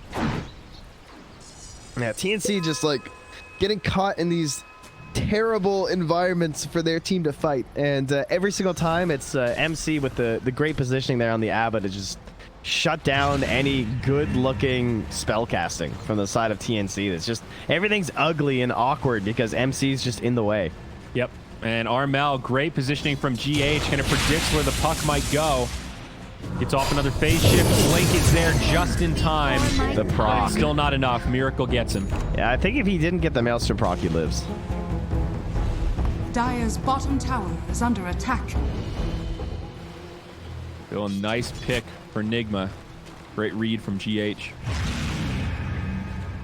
It seems like mind control is actually getting into their heads a little bit. In all these fights, you know you don't want to initiate on the Abaddon. But TNC, it looks like they feel like they have to in some of these scenarios. Because you can't just ignore him and let him stack up that Curse of Avernus on his target of choice. Oh, mid lane. They're going to find Gabby, and no way to save him. That's the Aegis down. TP reactions, though. We have BKB, a couple of seconds left. Here, Gabby about to go down again. Can't get off the ulti. Now March getting chased down by Miracle. Remnant comes down. How far do they want to dive? Another Astral should set up onto this Ven. Jordan, one more is still there. She wants some more in. Wow, even a Chain Frost. Okay, that definitely secures it. This Agnes is insane.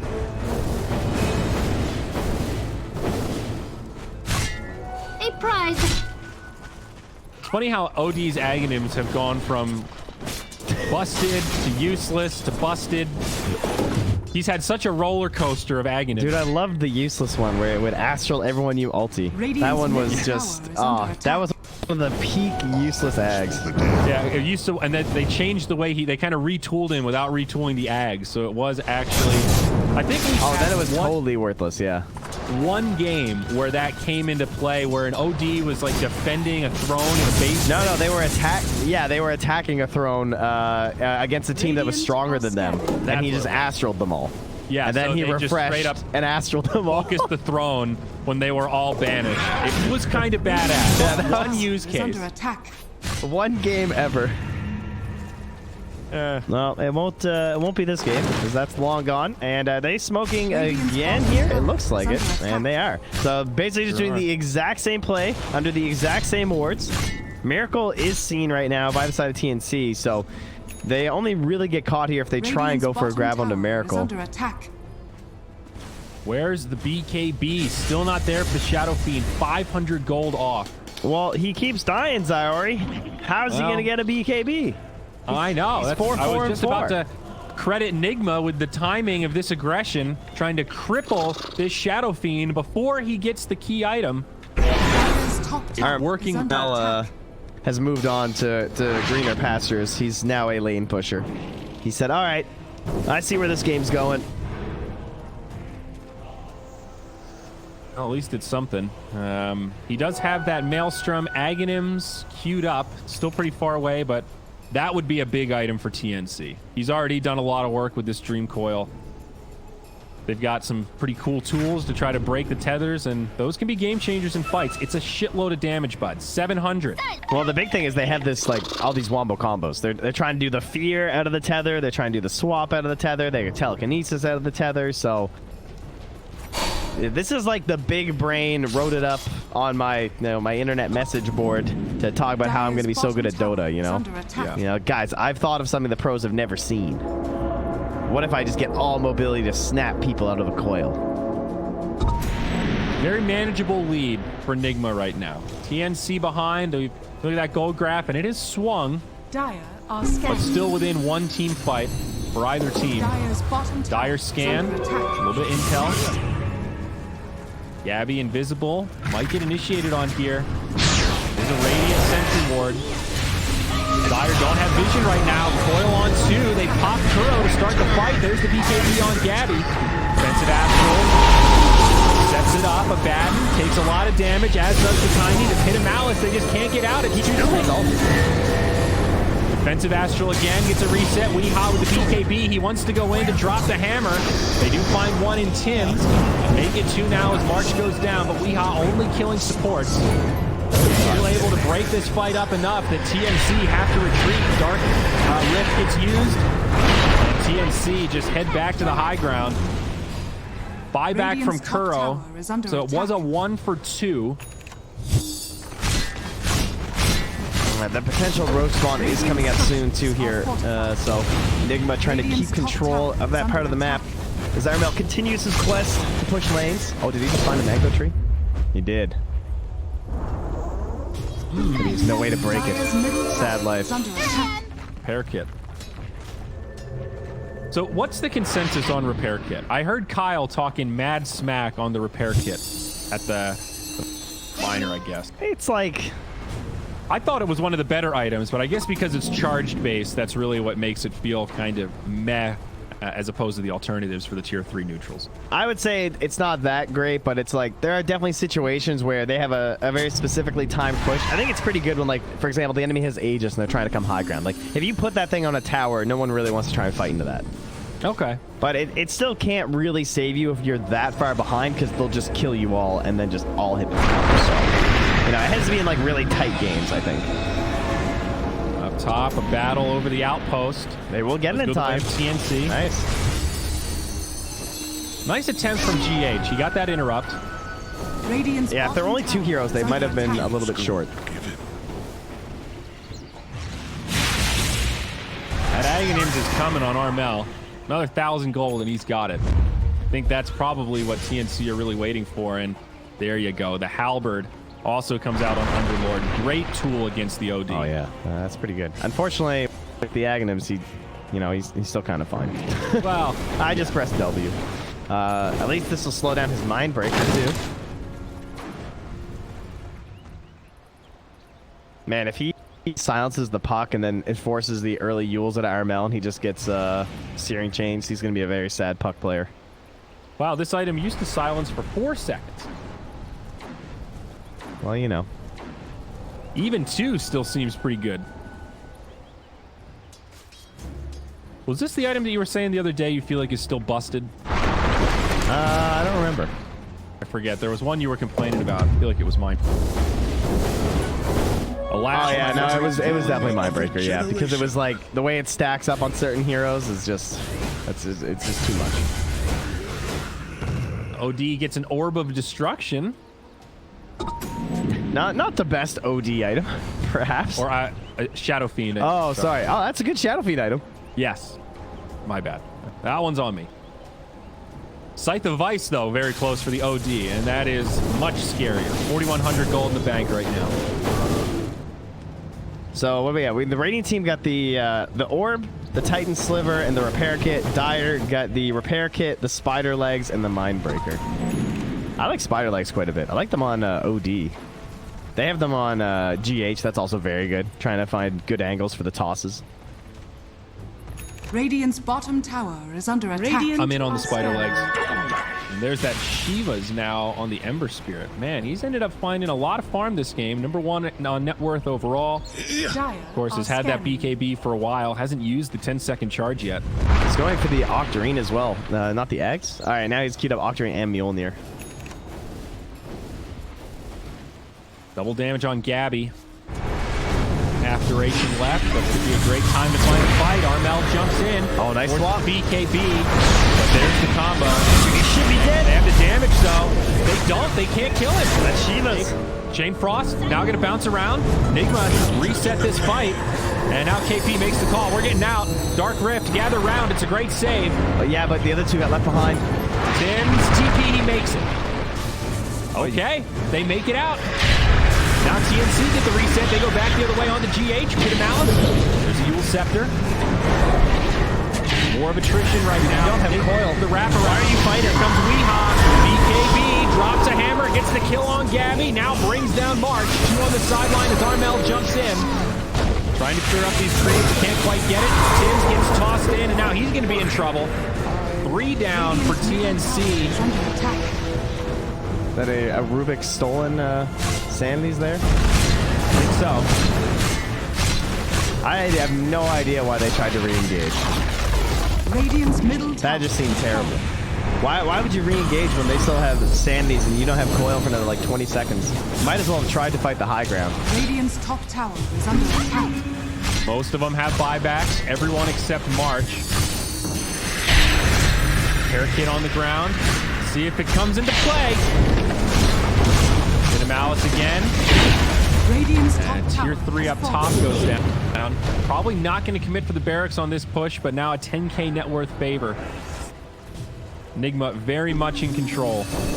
Yeah, TNC just really desperate to find anything there, and I think that's what led to that attempt to go back in, maybe hoping they'll catch them off guard, or they're just thinking that, you know, Miracle's BKB, for example, was down, so they were hoping that that would be enough for them to try and get a kill, but still way too many tools and options available for Nigma in that situation. And man, the fact they didn't get Miracle right at the beginning, it probably wouldn't have mattered, assuming he had buyback. Oh, actually, he didn't have buyback, so yeah, that would have been huge, because then he couldn't have just like remnanted right back in the fight, and they would have had a true like 5-on-4. Could have secured Roche after that, but the Shiva's guard slowing down the damage he was taking while he was stunned up. Looked like a great setup, but wasn't there. Now starting to feel like TNC are a little all in on this crazy combo of the Dream Coil with the Shadow Fiend Fear. If they can get 2 or 3 tether snaps in a fight, they might have the damage. Bounty Rune gets picked up by KP. Mind Control still has the ultimate. Such a tough target to lock down. Does walk into the pit. Tether, toss. Oh, they can't get there in time. There's a cheeky little play, though. They might still get the setup on the GH. Another good Astral. Another Yule. They've got so many ways to counter-initiate on Nick. Astral again, still alive. Now the Hex comes out, and Shadow Fiend's in big trouble. Weehaw not able to finish him off thanks to the BKB on Gabby. But still, huge damage as now March will be left behind. BKB used by Miracle. Astral setup. TNC haven't abandoned yet. Still lingering nearby. 25 seconds on the coil. March gets pulled back in with a Sinister Gaze. Kuro in pretty deep. Another Astral save. Might still be able to go off with Chain Frost. Kuro drops it. Out comes the hammer as well. 3 down on the side of TNC, and it's all Nigma all day as they grab another. Armel down. They've all got buybacks. But brutal fight. I don't know. It seems like TNC have this idea that they can take elongated fights that is just completely not true this game. Like, you're fighting into constant aphotic shields, constant astrals.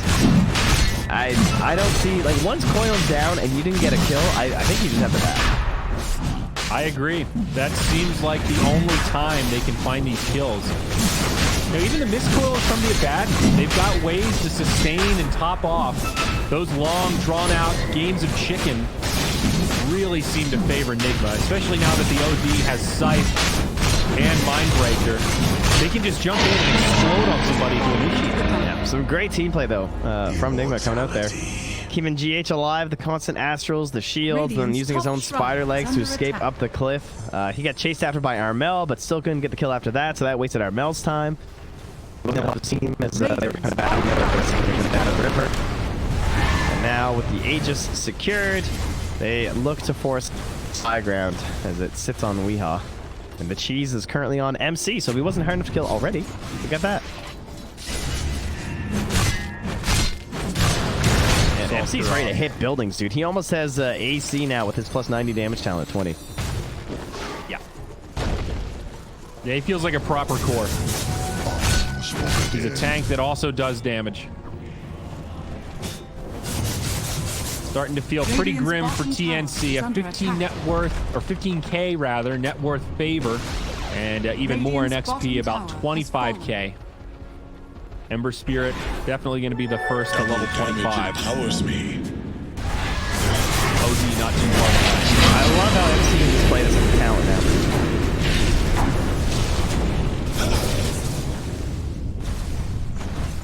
He's such a big threat to the buildings. Double damage rune. Nigma not going to force it though.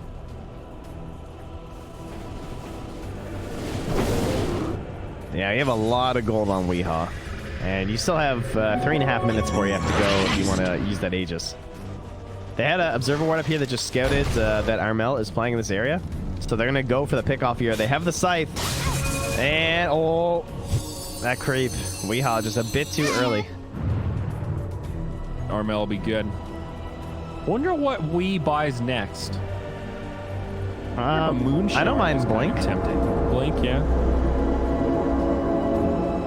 Doesn't feel like he's had big positioning issues. I guess it does let you find the catch more frequently. Yeah, I would just replace the Aegis with Blink, I think. Get rid of the Nether Shawl. Like, I don't really think the damage is the issue. You just want that one key scythe to just... Because, like, if you scythe somebody, the only save they have is swap. And that's good and all, but, you know, they've been trying to swap these these coils and everything instead. You're right. They've already got more than enough damage. Later this goes on, the more it just becomes about finding that catch, making it a 4v5. Other than that, he can pretty much take his pick of any other big item. This Nigma really don't have great sieging heroes. Ember and OD definitely don't come to mind when you talk about hitting structures. Abba's pretty sick, though. He is, yeah, but he needs somebody to back him up. Well, look at this guy. Yeah. Does he? Well, I thought so. He just gets a range barracks. Cute. Are they out of creep waves now, though? I think they are. Looks like it. Bottom's pushed out pretty far, and yeah, mid's gonna be behind the river. Dire's bottom Someone's tower courier got is under confused. Oh, attack. now it's coming. Ember Dire's bottles up a structures are double fortified. damage. You know, that 25 Weehaw. talent. He's scary. Oh, this guy's crazy. Dire's bottom tower has fallen. his team is kind of nearby. They're starting to rally. Right now, Armel does not have a TP. This is a 4v5 for the next 15 seconds until he makes it back to the base. There's the glyph. Backdoor protection still hasn't kicked in. How much damage they can get in onto this melee barracks. Miracle still with about a third duration left on that double damage, and there's the back door. Creeps very close though, and it's already gone. Oh, it's not the back door, my friend. It's the repair kit. Oh, you're right. Bam, bam, What's bam. the repair kit? And it did pretty well. They're getting another one on there. Repair. Need more though. They lose the barracks up top. A fight budding as Armel dies. No buyback available. Nigma one step closer to finding a victory in game 2, taking us to a decider for this best of 3. Radiant's middle tower. Finish the Lincolns instead, I guess. Dire's bottom tower is under attack.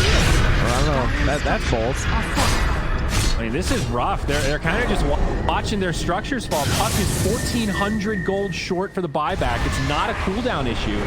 Rubik has the Aghanims though, and he's still Astral, which is really nice. So Tim's has all of these Astral charges. Too bad you can't Astral your buildings.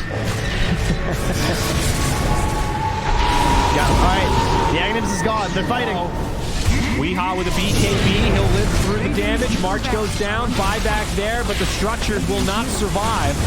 Still 45 seconds on the puck. They're just chilling. I said Agnes. I meant the Aegis. They tried to capitalize on it, but he got the BKB off on Weehaw. So they tried to time the Aegis with the swap Requiem. Oh man, Tim's gone. Still available as well. Tim's gets deleted. March gonna die back. They just can't find any kills. TNC are reasonably survivable, but they just don't have the damage anymore. And look at this, Nigma not even going to back up. They know that the bench can't buy back. At this point, if Puck had a buyback, he would have used it, so they're just going to focus on this tier 3. Mind Control says, guys, I've got borrowed time, I've got cheating. We don't need to back up. I got a full reset here. And there's Tim's again. Down he goes. Die back on the Rubik. Just one by one. TNC falling apart. Busting at the seams, and now Armel's back. But it's a 5v3. Even if he gets the coil of his life, I don't think they've got it here, Trent. No, pretty similar feeling game. I would say The last game's a little bit more explosive for TNC, where they got like that one big team playing the mid that just like put them way ahead. I guess maybe we should say it's completely over, but down pretty low. Gabby makes it back. Okay, yeah, it's over. See ya, Armel, and that's the GG call. 39-14. Nigma take game number 2, and we're moving to a game 3 decider for this opening series. Fairly one-sided games here. This one maybe a little bit closer, or at least it lasted longer until it felt like it was completely out of reach for the side of TNC, but I think Nigma just perfectly identified what their lineup is way better at than TNC.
To love you, give you the loving, baby.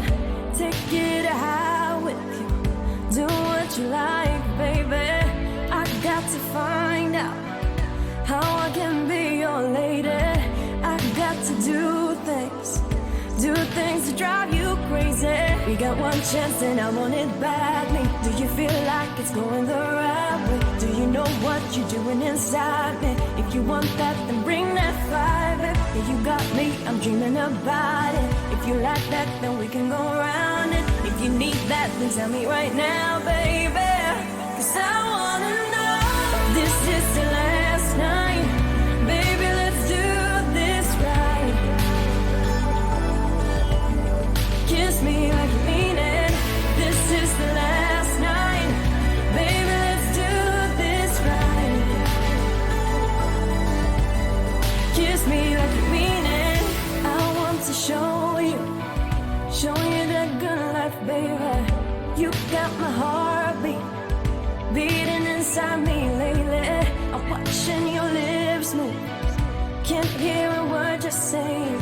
'Cause I want to do things that drive you crazy. You got one chance and I want it badly. Do you feel like it's going the right way? Do you know what you're doing inside me? If you want that, then bring that fire, baby. If you got me, I'm dreaming about it. If you like that, then we can go around it. If you need that, then tell me right now, baby. 'Cause I wanna know, this is the last night. Baby, let's do this right. Kiss me like you mean it. This is the last night. Baby, let's do this right. Kiss me like you mean it. Oh, kiss me. Oh, hold me. Let's go to a place we'll never be lonely. Oh, I need you. I need you to hold me. Oh, baby, kiss me like you mean it. This is the last night. Baby, let's do this right. Oh, kiss me like you mean it. This is the last night. Baby, let's do this right. Kiss me like you mean it. This is the last night. Baby, let's do this right. Oh, kiss me like you mean it. This is the last night. Baby, let's do this right. Oh, baby, kiss me like you mean it.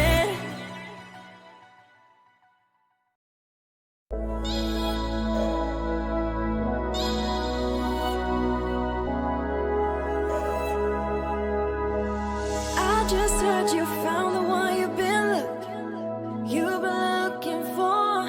I wish I would've known that was me. 'Cause even after all this time I still want you. Why can I move on just the way you did so easily? Don't wanna know kind of dress she's wearing tonight. If she's holding on to you so tight the way I did before. I overdosed. Should've known your love was a game. Now I can't get you out of my brain. Ooh, it's such a shame. We don't talk anymore. We don't talk anymore. We don't talk anymore like we used to do. We don't laugh anymore. What was all before? We don't talk anymore like we used to do. I just hope you're lying next to somebody that knows how to love you like me. Must be a good reason that you're gone. Every now and then I think you might want me to come show up at your door, but I'm just too afraid that I'll be wrong. Don't wanna know if you're looking into her eyes, if she's holding on to you so tight the way I did before. I overdosed. Should've known your love was a game. Now I can't get you out of my brain. Ooh, it's such a shame. We don't talk anymore. We don't talk anymore. We don't talk anymore like we used to do. We don't laugh anymore. What was on before? We don't talk anymore like we used to do. Don't wanna know what kind of dress she's wearing tonight. If she's giving it to you just right the way I did before. I overdosed. Should've known your love was a game. Now I can't get you out of my brain. Oh, it's such a shame. We don't talk anymore. We don't talk anymore. We don't talk anymore like we used to do. We don't laugh anymore, no. What was all before? We don't talk anymore like we used to do. We don't talk anymore. We don't talk anymore. We don't talk anymore like we used to do. We don't laugh anymore. What was all before?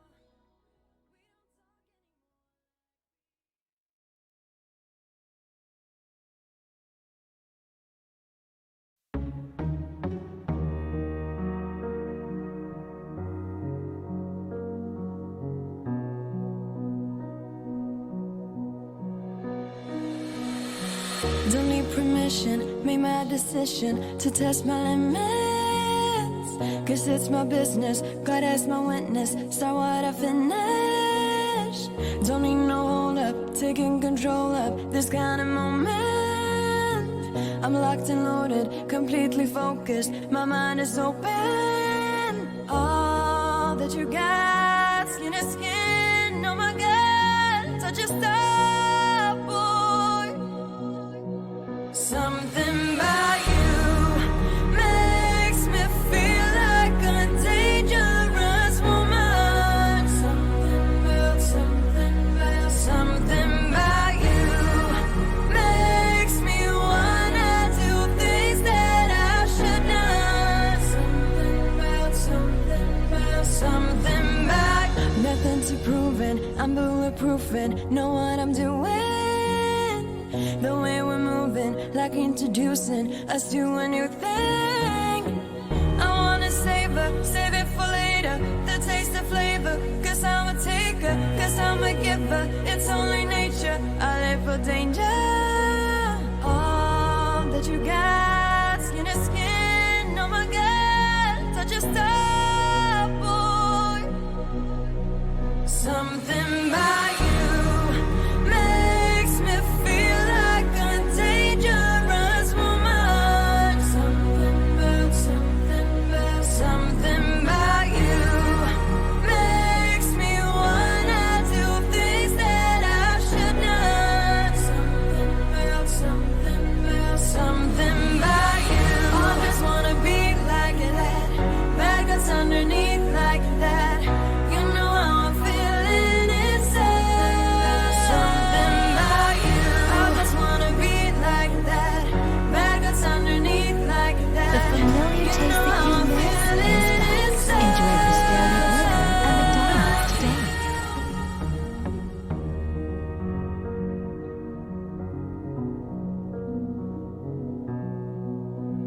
Something about you makes me feel like a dangerous woman. Cause it's my business, God has my witness. Something makes me wanna do things that I should not.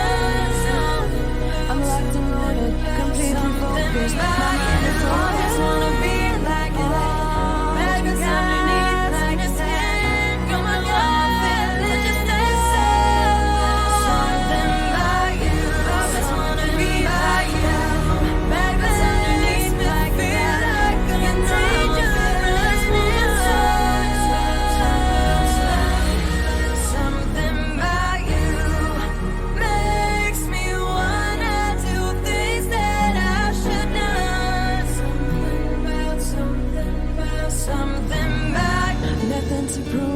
I'm bulletproofing, know what I'm doing. If you're not the way one for me, like introducing us to a new then I'll come back and I wanna save it for later. The taste of flavor, cause I'm a taker, cause I'm a giver. It's only nature. Why do I hate the idea of being free? And if I'm not the one for you, you gotta stop holding me the way you do. Why if I'm not the one for you? Why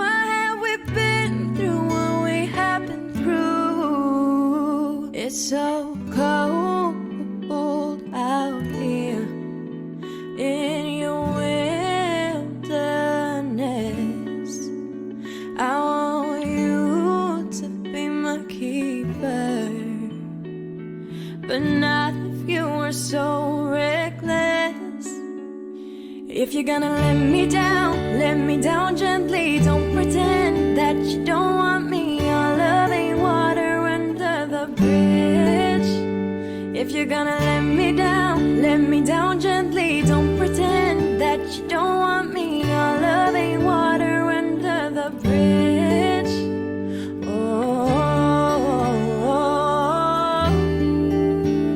Say that our love ain't water under the bridge. What are you waiting for? You never seem to make it through the door. And who are you hiding from? It ain't no lie to live like you're on the run. Have I ever asked for much? The only thing that I want is your love. If you're gonna let me down gently. Don't pretend that you don't want me. Our love ain't water under the bridge. If you're gonna let me down gently. Don't pretend that you don't want me. Our love ain't water under the bridge.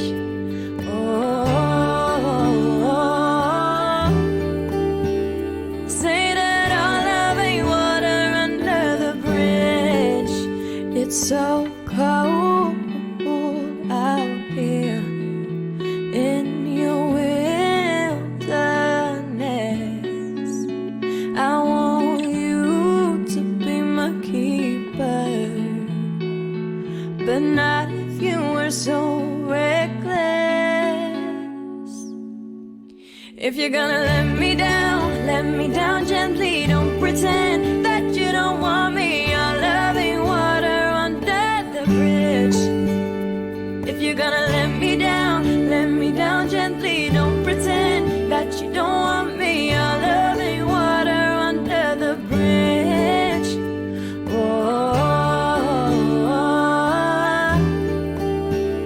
Say that our love ain't water under the bridge.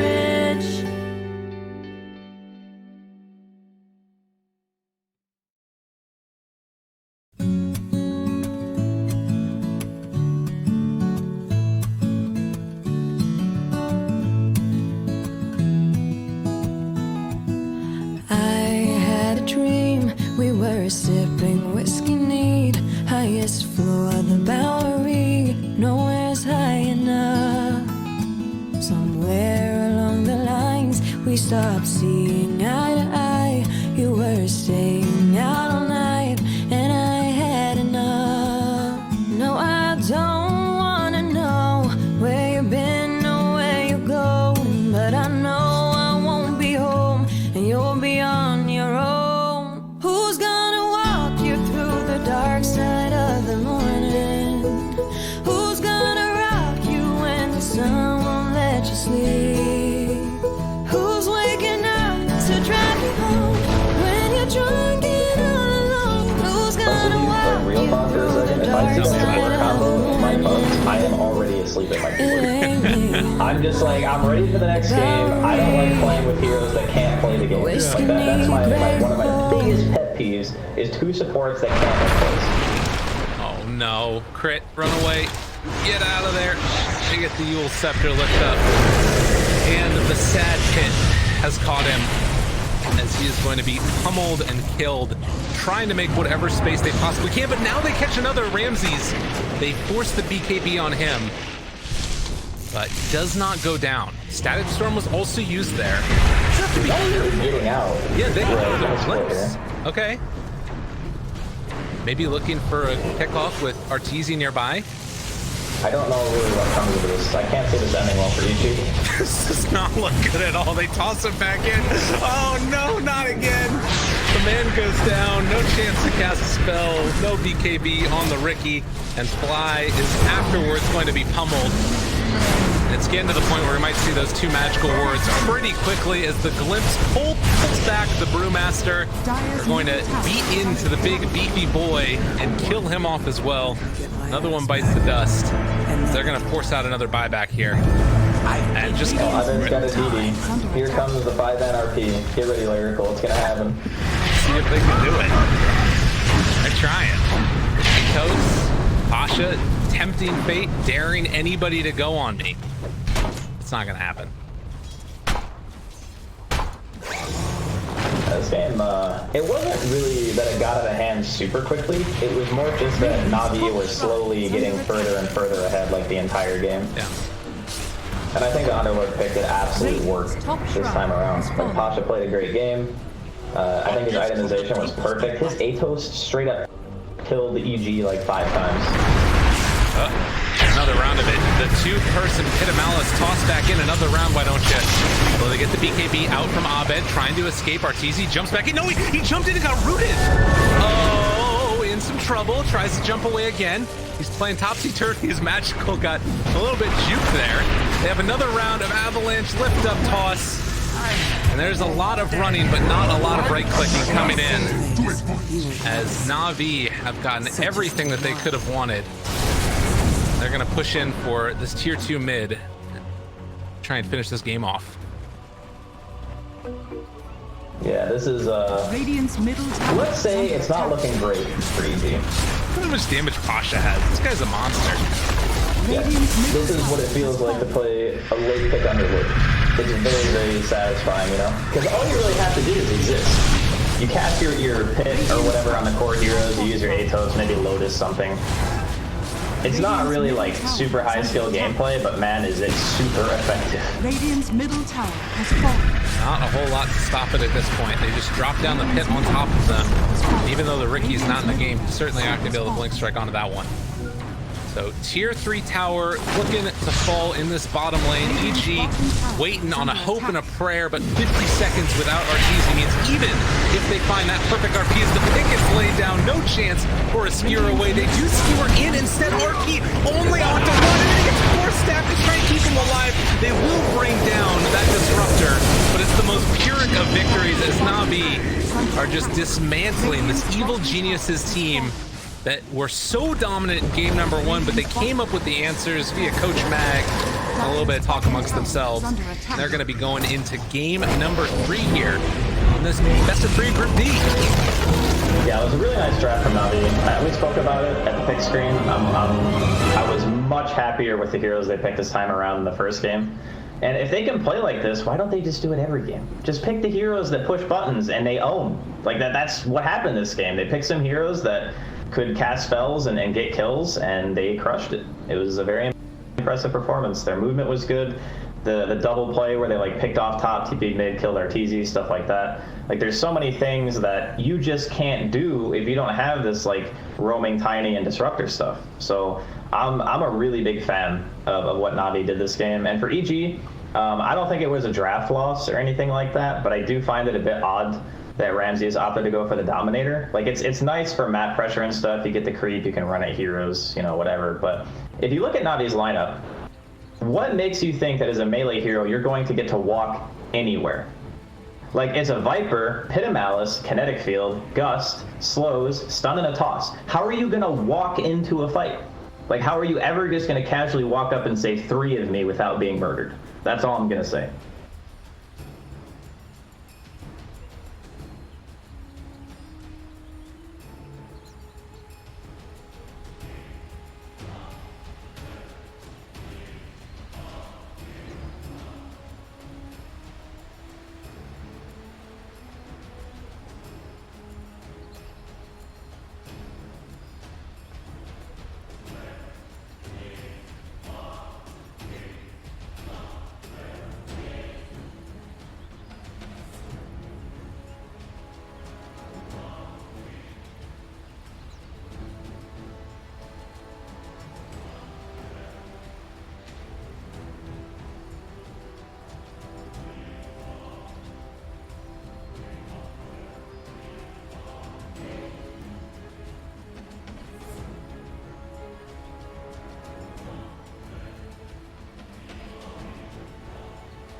Dire team pick.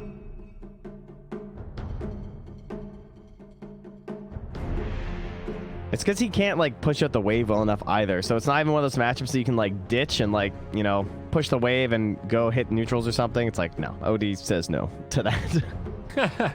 He'll just bully you on your hill. You're not going to get 2 breathe fires out on a creep wave or something. TNC We need a GH hero. It's going to be a Tiny. Okay. Played very well in that last game. All right, guys. Ember's still in the pool. So if TNC don't ban it, Nigma will pick it. I think at this point, it's just a sign of strength. It's like, until people ban our Ember and OD, we will play them every game. Yeah. 10 seconds. I got no issues with the Ember, depending on what TNC grab right here. Dire team back.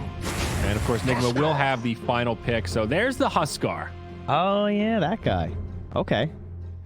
Talked about him, I think, a little bit during Game 1's draft, but very excited to see him. He finally feels like a real hero. We mentioned this on the podcast that for so long, Huskar felt too one-dimensional and almost like undying level too early game. And now you can scale a little bit. You're jumping around, you're knocking people back, and you can just play like a nice, aggressive, mid-tempo kind of core. Yeah, he's in this like weird spot now too where like we had a couple games in the minor where he wasn't doing that hot, and then the one iconic one that people have found a very good reason to complain about is that he was really far behind, and then he just filled his inventory with neutral items. And you're like, oh, well suddenly even though you shut this guy down in lane, just because of the way his spells work, this hero's still incredibly strong with like those items that he's supposed to only get if he had a good lane, and so it got kind of awkward, and he absolutely crushed the game despite not really having an amazing performance to start. Yeah. So we'll see if TNC can abuse that same idea here, as they will remove the Earthshaker here, trying to make sure there's no solid initiation here from TNC, and that is definitely looking like a lacking presence for them at the moment. It's really just a Huskar jump. Can they fit in a puck here? I feel like that's what they need, a Dream Coil-esque. Yeah, Tims can play it.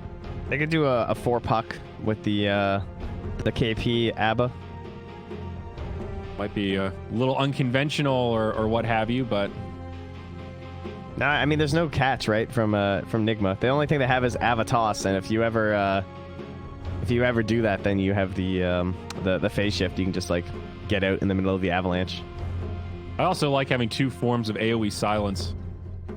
Gust and Rift makes the Omni Knight and Shen's life just a little more annoying. Guys, did we ban the Ember? They're having the discussion. It's like, okay, well, if they pick Ember, then we're just going to lane the Huskar versus the Ember, and so then what? Okay, so then what are we going to pick instead? No, okay, we're going to ban the Ember, guys. We did it. And we're going to get that Venomancer. So it comes out, and then we're going to get a Wind Ranger, and let's play some Dota 2. All right. Textbook Dota. Yep. Well, I like the Veno for all the reasons listed before. Yeah, you kind of sniped that.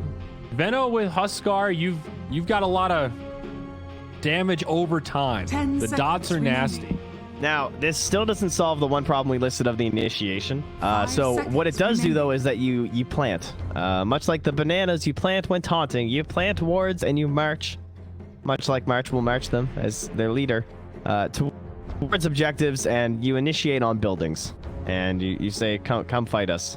Currently, Nigma, their initiation's also not that incredible. Last time they had the Ember to really give GH a lot of breathing room and create good options for Weehaw. So I thought they wanted something with better stuns to maybe do some shenanigans with like a Miracle OD. But they will instead give Miracle his own hero, and that will be the Slark. So potential Silver Edge buyer theoretically versus the Huskar if things get out of control, but could also just do a standard Slark build and be pretty happy here, I think. Yeah, we talked about Slark having some counters, and when you can 10th pick him, those fears melt away. All right, so if I am TNC, they did have to, because they didn't pick the Venomancer, so that means they have to go to that whole situation we discussed at the beginning with the Tim's Vengeful Spirit and march on the ABBA. What is the bad lane matchup? Is there really any? The Omni Knight 1v1 versus the Veno. Is that? Might end up happening here. That seems kind of okay for both. I would think I'd rather be the Veno in that matchup. The way that KP plays it, probably, because he just wants to get his bots and be this constant split pushing threat across the map. It might be a hard game to play that, though. That might be partially why they went for this Slark pick, too, is that they know that KP really likes to play solo on this strategy. And so if you initiate on him, as long as you don't like burn your pounce right away, what does he do? Even if he casts all his damage spells on you, you should be able to kill him first. As TP, you just have your pounce held. Your future is grim. Costly. Nothing So touches I was the adjusting a heart couple like stream my settings venom. there, but sorry if you mentioned this, but how does Huskar fare against Slark? I always thought Huskar was favorable, at least for a pretty decent chunk of the game when you're trying to team fight. I would say not that well, just because the way that Huskar wants to play, he wants his target and he wants to stick on them, right? And then Slark can always just hit the button of, okay, I don't feel like doing this anymore. Either by pouncing away or by just straight up shadow dancing. That's really the problem. Yeah, I guess my head's just at tempo matchups where Huskar can play fast when Slark historically has wanted to sit back, farm that Shadow Blade. I guess that build is kind of fallen by the wayside now, and Diffusal or Drums something first makes a lot more sense. Yeah, it's I mean, there's still some issues, right? Because you can't dispel the Burning Spear stack, so that's something, right? Slark can't he can't decide the fight based off of that. He has to use his mobility or his invisibility instead. Invisibility being the ultimate in that case, but. Let's see. Any wards can get scattered out this time? Doesn't look like it. Just very stable wards here. I think Nigma used the same ward on the dire side. All 3 games now. As we move into... We haven't really talked about this, but this is the 3rd game in a row where the teams will both be on their respective sides here. Nigma on the dire and TNC on the Radiant. Kind of interesting. Yeah. You're right. Yeah. Actually, 30 seconds to didn't even check what they chose before. It looks like... Oh, I didn't get to see the little thingy. Now that it's built into the client, it'd be nice if it showed up in the on our screen. Oh yeah, a little historical drop down, a little tab or something. Yeah, but that'd be sweet. So this time, TNC making it well known that they're going to be playing these heroes up top. They're not hiding behind or anything. So March begins his initiation on the boundary, and GH is going to try and make the toss play while we have a fight in the river. GH unsuccessful on his toss attempt. Goes to March indeed. Tim's getting chased down. He grabbed the one in the river also, but he'll live. Forced to take the essence early as Slark. You can't really go for the pounce unless it's like super guaranteed. So he'll just get 3 stacks to enjoy for a brief moment. All right, try up top. So it will be OD Huskar mid, which means bottom lane, we will have Omni Knight starting up against a solo Drowned Ranger. Yeah, we'll see how this gets shifted off. Of course, the same thing again. KP in the Radiant off lane, helped out by both supports right away, and it looks like they just try and burn a ton of HP every time. Then they kind of analyze the situation, say, okay, has anyone moved? Okay, well, then we'll just do it again, because they're going to wait for you to make the rotation out here. They're happy with this Drow versus Omni.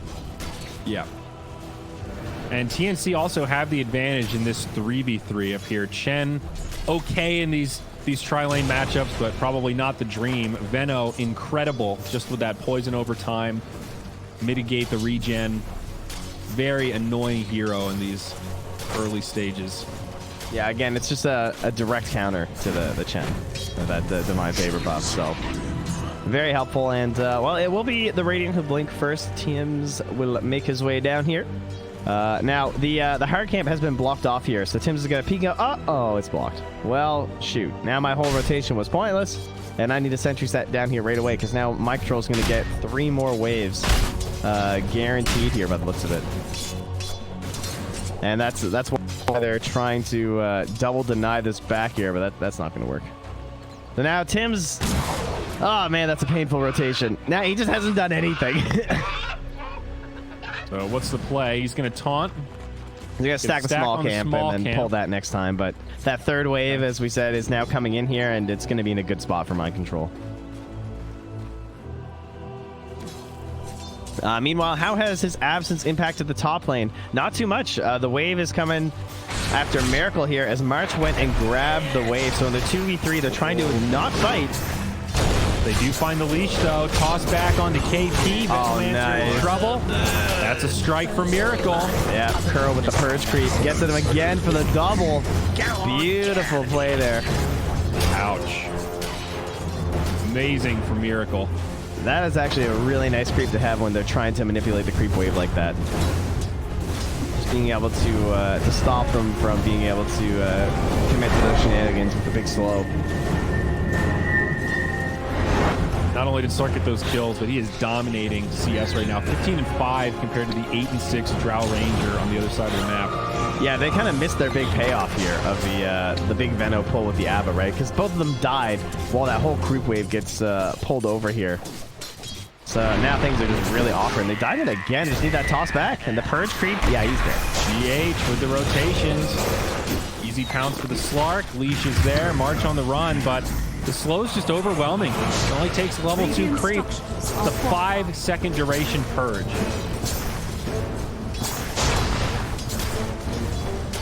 They got issues. Meanwhile, in the mid lane, issues a little bit for Armel. Getting a bit spicy there as Weehaw is going in. Oh, yeah. I believe he's quite dead, so take a little bit more damage there, but easy grabs. GH gets in to make it an easy kill. Nice movements. Big 4-0 start. Bummer, though, for TNC. This is brutal. Huskar, not the hero that wants to be dying at 4 minutes by any stretch of the imagination. Drow off to a little bit of a slow start. And this off lane, not great for TNC. So this is, I don't want to say 3 lanes lost, but I would say bottom is okay. Like, the Omni's forced to pull. He's being harassed by the Venge. He actually just had to give his regen over to GH. And GH is also sitting under that same ward that spotted him when he was playing on the Earthshaker too. So this ward's been really good for shutting down the way that GH likes to play and pressuring this mid lane. And it'll get better for the Drow as she levels up. More damage, easier to last hit, and just a little bit less. Oh, another leash up top. KP. Yeah, they're going to dive this and find another easy one. That Satyr Banisher is the hero. GH now with the toss. Has been killed. Gets March out of there. Where did Miracle's Courier die? Not sure. Must have been a couple Plague Wards. Yeah, there were 2 Plague Wards right in the way. Okay. That's rough. I'll take that. They're going to get at least 2 bounties top, I think. Oh, no, March is cutting through. Oh, no. Stun. Oh, the deny. Very nice. Still only a level 2 Ava. There's the shield. Toss to the creep. Trying to get the body blocks. March running into no man's land. It's probably out of mana, yeah. That is one thing about the Banisher that got nerfed a while back. So you don't have that many casts of the spell anymore, but Kuro made the most of it. Basically unlimited, so... Yeah. It was a little broken. I think we're in a much better spot with it. You can send them back to the well, though, right? It's probably not worth it, but you could in theory. Yeah, theoretically. Just run him home, I guess. Go, little guy. That whole time, Mind Control did a nice pull all the way back to his tier 3. So he's gotten level 4. Not really stopping the Drow from farming, but still being a little bit disruptive, making sure he gets something. Playing it as well as he can. Miracle forced to TP home there. But it's a chance, so of course that's completely fine. And back he comes. Toss, double damage on Weehaw this time. Trying to body block March. There's the Aphotic Shield. Miss. Man, that's going to be a 5th assist for GH. Dire's top tower is under attack. He is making life so good for his teammates right now. Part of 5 of the 6 kills, and he's not going anywhere. He's just going to run at our melt. The Avalanche is back. There was a second courier there. Double damage rune. Still has a decent duration. Scary to trade with, and Armel gets burned. Nice Sanity's Eclipse. Weehaw ends up with a double kill. Oh no, 7-0. The gold lead isn't that big, but Nigma are in control here, Trent. Yeah, they're having a good one here. That was a 938 damage very quickly. onto that Huskar from the OD. 7-0. I mean, the net worth is still even, so nothing too crazy. I'm going to assume that the XP is quite different if I pop that open, though, and indeed it is. It's about a 1K lead. Mind control getting chased down, moves into the trees. Tim's just can't quite get there in time. Close call, though. This is going to be kind of similar to game 1, where TNC really want that good fight around like 10 to 15 minutes. That'll be sort of their peak timing, trying to fight before the Diffusal Blade on the Slark, before the Aghanim Scepter on the OD comes out, and these heroes, like, you've already got the double Wraith Band for Gabby now. He wants a couple neutral items. Huskar gets a Poor Man's Shield. That's a great one to get. Is he stopping at 2 bracers? He is. Only going to go for the 2 bracers. Once the armlet.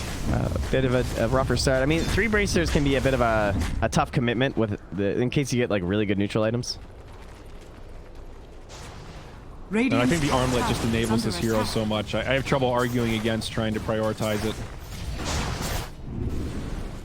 Man, Kuro is a loyal guy, you see. He still has that Banisher.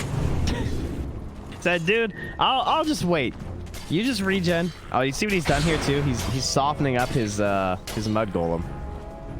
He's got the harpy now. Radiant structures are fortified. I want to see the Kuro big brain play where he like weakens the golem and then denies it after casting the spell. Ah, I see. That's huge. Tier 1 5 head.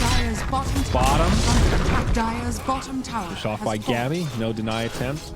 You know, speaking of Chen creeps that have gotten the mana nerfed, the Harpy, 50 mana on Chain Lightning. She's got 150. Didn't she used to have like 400 mana? It was something insane. You could actually cast it like 11 times or something. I think when I first started playing. Watching Chen's get this creep and just shove it in the mid lane, and I don't know what you do. 3 seems reasonable. It was amazing it wasn't done more, frankly. It was definitely broken. Yeah. There was some code of honor that just stopped people from doing it, I guess. It's the only explanation I have. I don't know. Radiant's pretty middle cheesy. It had a pretty long cast attack. range too, so if it was a melee hero, you just couldn't really kill the Harpy. Brutal. Well, that net worth, it has flipped over. Kills mean nothing. In Dota 2, it seems. Now, mind you, apparently, XP is that big factor. Now it's a 2K XP lead. I don't like Dota Plus is a big fan of XP leads versus gold leads. Not today. Not today. I believe it has TNC favorite still right now, right? Yeah, by 2%. Well, 4%, I suppose. NA math, this could be the XP recovery. Nope. Kuro comes in. Regeneration. Repel. He'll grab that outpost, and of course down bottom. Radiant have already secured. Middle tower is under attack. In spread. I'm concerned for the TNC Veno whenever it's not like top 3 net worth. And like he's 5th, and that's not terrible, but he's a long 5th. He's like 700 gold behind Weehaw. And this guy needs to be like really rich because now he can't play KP Veno style. He has to play I need a 4-staff in this game Veno. Like, it's not the boots of travel. Now, to be fair, I guess like the Plague Wards are more important this game in the actual team fights. It's not really like a big split push game for him here. He doesn't have any points in the Gale yet. He's just like focused on being active and engaged in the team fights to try and capitalize on the fact that they have this early game value of a Huskar and a Drow. So maybe he'll go like 4-staff Greaves because of that. Damage on a mind control down bottom. Level 6 still has a purification. Should be okay. Ooh. Narrowly. That multi-shot there. Yeah, this build on Veno is also really good for farming. I think that's part of where this gold difference is coming from, is that he's able to sit in the jungle and farm reasonably quickly. And even though Omni Knight's hanging around, I mean, Omni's the lowest on his team. He's got nothing. You know, he's not really playing a 3 right now. Gabby, though, going to get caught near the outpost. Should have plenty of damage, and it's a dead Drow. Oh, he does get the counter kill into mind control, though. The death throws there. I think MC still got the... Oh, no, he didn't get anything. I don't have the fight recap yet. Let's see. Did he get XP? Nope. Not according to the recap. I don't think it's popped yet, though. That's for the other kill. Oh. On the Abba, I think. Whatever. Yeah, I guess you're right. So, again, Abba was forced to, like, sit mid. So March is trying to, like, protect Armel and help him get some farm versus the OD. but he's just free food to the OD whenever Weehaw feels like it. Looks like he dropped another sanities on him. The Keen Optic is legit. I feel like every time I see that item drop, my eyes just light up a little and go, oh yeah. Oh, a DD rune will say, well, we'll take this a little early. I mean, it's not that bad. They already have the armlet, so it's definitely possible. There's no points in the curse, though. This might be one of those games where you'd be like, that value point would have been pretty handy, dude. They're going to get away with this, though. Nigma either seem unaware or not too concerned. Mortality. There you go. I mean, they did just Sanity's march in the mid lane, so their ability to fight into that is going to be pretty weak. And it's actually not going to get a force staff there. KP, in unusual fashion, finishes the medallion after killing Roche. But just identifying that he can help protect his teammates from the Slark by using that medallion. And now he wants a Solar Crest after that, too, to just buff up his Huskar and his Drow. Okay. I wonder why he didn't get Force Staff. Is someone else getting Force Staff in time for the Slark, or are we just going to fight it? Drow's going for the Hurricane Pike. And I think that's it for now. Home of the Dominator, queued up Revenge. Yeah, that's it. Maybe the thought process is that even if we get pounced, we're still just going to be fighting anyway, so I don't need to free you, but... No, pretty rough. Then again, you know, Huskar notoriously susceptible to the physical, I suppose. Not that he really goes that way anymore. He's only got 38% magic resistance. The triple bracer makes him feel a little bit more like old Huskar. Radiant's middle tower is under attack. Love Halberd, though. Real good item, especially when you can grab it early on an armlet hero. Dude, Sange is insane. Like, Sange is just crazy. That item feels so good on any strength core right now. And it's so easy to build. I completely agree. Radiant's bottom tower is under attack. Gabby is being scouted out here by GH. It looks like Gabby knows. Yeah, he's gonna ping it. They got a ward here for sure. Good call from Gabby. Meanwhile, Miracle looking for farm in the back lines here, cutting waves, scouting the fact that KP's behind that tower. And he's going to start pulling away here. The problem will be, what can TNC get done with its Aegis? Because I don't think Nigma have any real reason to fight them. Use a blade on Slark, I think, has come out. So yeah, little item peak there, but yeah, not a huge incentive. Well, how do you dive Venom, right? They're just going to do a toss. Oh, no, they're not. Oh, they have a haste rune. Avalanche, toss on the Miracle. Easy. Dude, that was sick. I did not see the haste rune. Dude, that was hype. So I'll hasten, I'll toss him, and I'm just going to instantly TP. Because I know that I'm going to take a bunch of damage and they're going to rotate someone in. That was pretty cool. It was a layup. And Miracle says, hey, let's just go for some stats. I want the Scotty. Give me an eye, baby. In that time period, what did they get, though? They got the top tower taken down, it looks like. My thrift rewarded. Mid and top. Now dead for Nigma.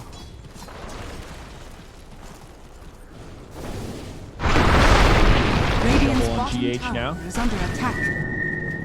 Well, I don't know. I'm not feeling too good about TNC right now. This feels like it's going to be very precise to win this game. They need some real good team fights coming out now. And with that Sange. And a clumsy net. Dude, get the hell out of here. Oh, and Essence Ring? Okay, Essence Ring went from like bad item to like kind of busted item. Dire structures are fortified. Yeah, OD is in a pretty good spot right now. I'm not going to lie. I would be a little scared if I were TNC. You should be. Yeah, pass the net over to GH. They've gotten some great neutral items. Now, I just want to point out that Huskar has 1/3 the mana of an OD with 2 points in sanities. So just keep that in mind during the next team fight. Yeah.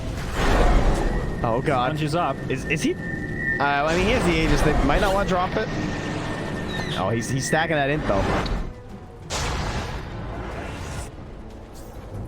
My thanks. Radiant's middle slowly moving. TNC really want to pick a fight, but they're being very cautious about how they go about it. Good positioning from Nigma as well, not really giving them an opening. And Nigma are not overreacting. They've got 2 heroes out in the lanes just continuing to pressure. They don't have any catch though, as you can see. Like, this is why Disruptor feels kind of good in these lineups. Like, If they could have gotten a swap or something, like some of these heroes were just playing so close, but they have no way to punish that. Yeah. Okay, so it's a lot of green diamonds up top there for Nigma. The ultimates are there. Oh, this is scary. How much time do this Aegis? There's only 20 seconds left. This is a very scary time to fight. Miracle. He's on the front line. Oh, you know Nigma's timing this, dude. 10 seconds left on that Aegis. Weehaw's gonna dump it on him. Heavenly Grace. 6 seconds. Working wonders. Screwed. Miracle needs to be a little careful. There's the ultimate. Get him, Weehaw, go. Oh, here it comes. There it goes. Someone force staff me. Oh, they don't have any catch either the side of Nigma. All right, there's the reset for Huskar. And TNC might just back out. Without the Aegis, I don't think they're nearly as confident. And there's the retreat. I'm really glad they didn't try and force that.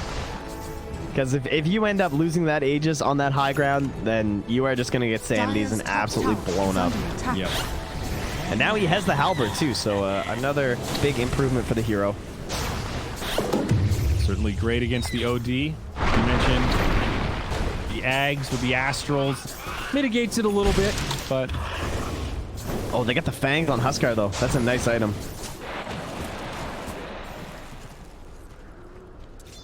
Great. And KP, I noticed that he was saving his gold, and he didn't... even though he bought the Crest recipe, he recognized that he needed boots of travel for bottom lane. So he stopped finishing it out on the ultimate orb and went back for the bots. Very annoying because of like the sunk cost fallacy going on, but I'm glad he didn't fall victim to it because he recognized that I don't need Solar Crest right now. I really need boots of travel. Here comes Miracle though, double damage rune. This is scary, right in onto the Huskar. It's the Heavenly Grace. There's the setup. He's just getting isolated right now. They're going to break this fight up as the Slark jumps in onto the back line. Swap from the Venge, the GA, the KP goes down. They've lost 2 on the side of TNC, and Miracle is not done yet. He jumps in onto Armel, another Astral. Armel just cannot stack up the damage.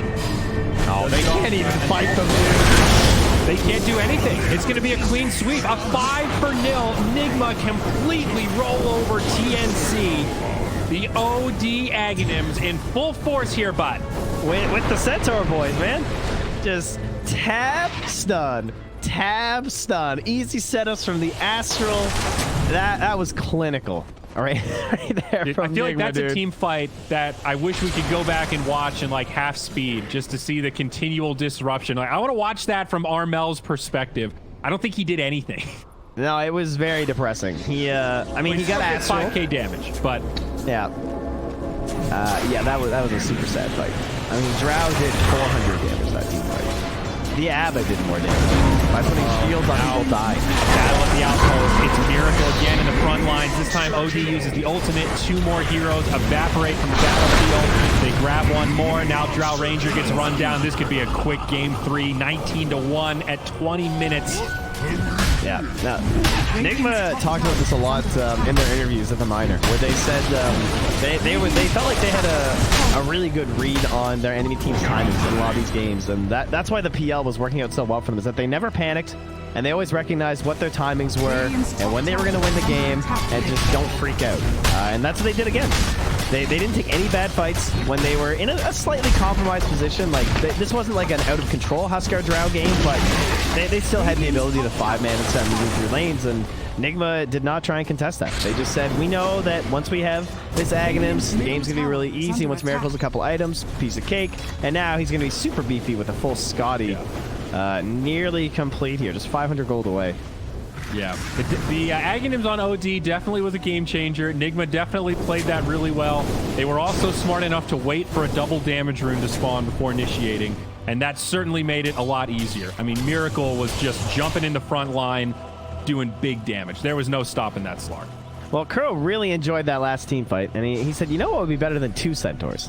I think I'm just going to get 4 Centaurs. So, Weehaw, you just Astral them, and I'll just chain stun them for 8 seconds after. How's that sound? That sounds pretty good.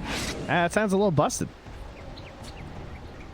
Yeah, I think he pulled the calculator out on that Harpy. It was just like, yeah, you did some stuff earlier on, but we've got bigger plans in store. We need to demoralize TNC with this victory. A win is not enough. Will TNC get another kill? I kind of think they won't. I don't know if they have the burst damage to do it. Yeah, I think against Chen and Omni Knight, I really don't think they're gonna. They might pick off GH. That's the only thing I could see. I could see GH making an aggressive play and sort of sacrificing himself to set up a good team fight or something like that. The only problem is he can just TP unless there's Avenge swapping or stunning. Yeah. He also has a Yules now, so he can afford to be pretty aggressive. They're going to jump in onto Armel. Toss out again. GH has been on point this game. Huskar doing everything he can. He makes it back up to the high ground. Miracle, not a fear in the world, gets the Heavenly Grace, jumps in. Now, Venno did get off an ultimate, and that will, I don't want to say scare them, but remind Nigma that, yes, indeed, there is a tier 2 tower here, so we're diving into an immune tier 3 as they find Armel again. Huskar sustaining until Weehaw starts landing the right clicks. Now OG needs to be a little bit careful. March, no borrowed time. Oh my, that's a Sanity, that's a dead KP, and it's a dead Gabby. GG, not another death on the side of Nigma. 25-1, a clinical finish for Game 3. Nigma is here, and they are hungry for a win. Man, they just like wrote down some timing, some items, and said, "All right, until that, we're just not going to engage them." And that was definitely the play. Miracle did a great job of just dodging and avoiding all the fights and engagement until it was clear that his team was just going to be completely outclassing the opponent there. Kuro, amazing play on the Chen, and well, mind control. Sadly, huge feeder, one death. And you hate.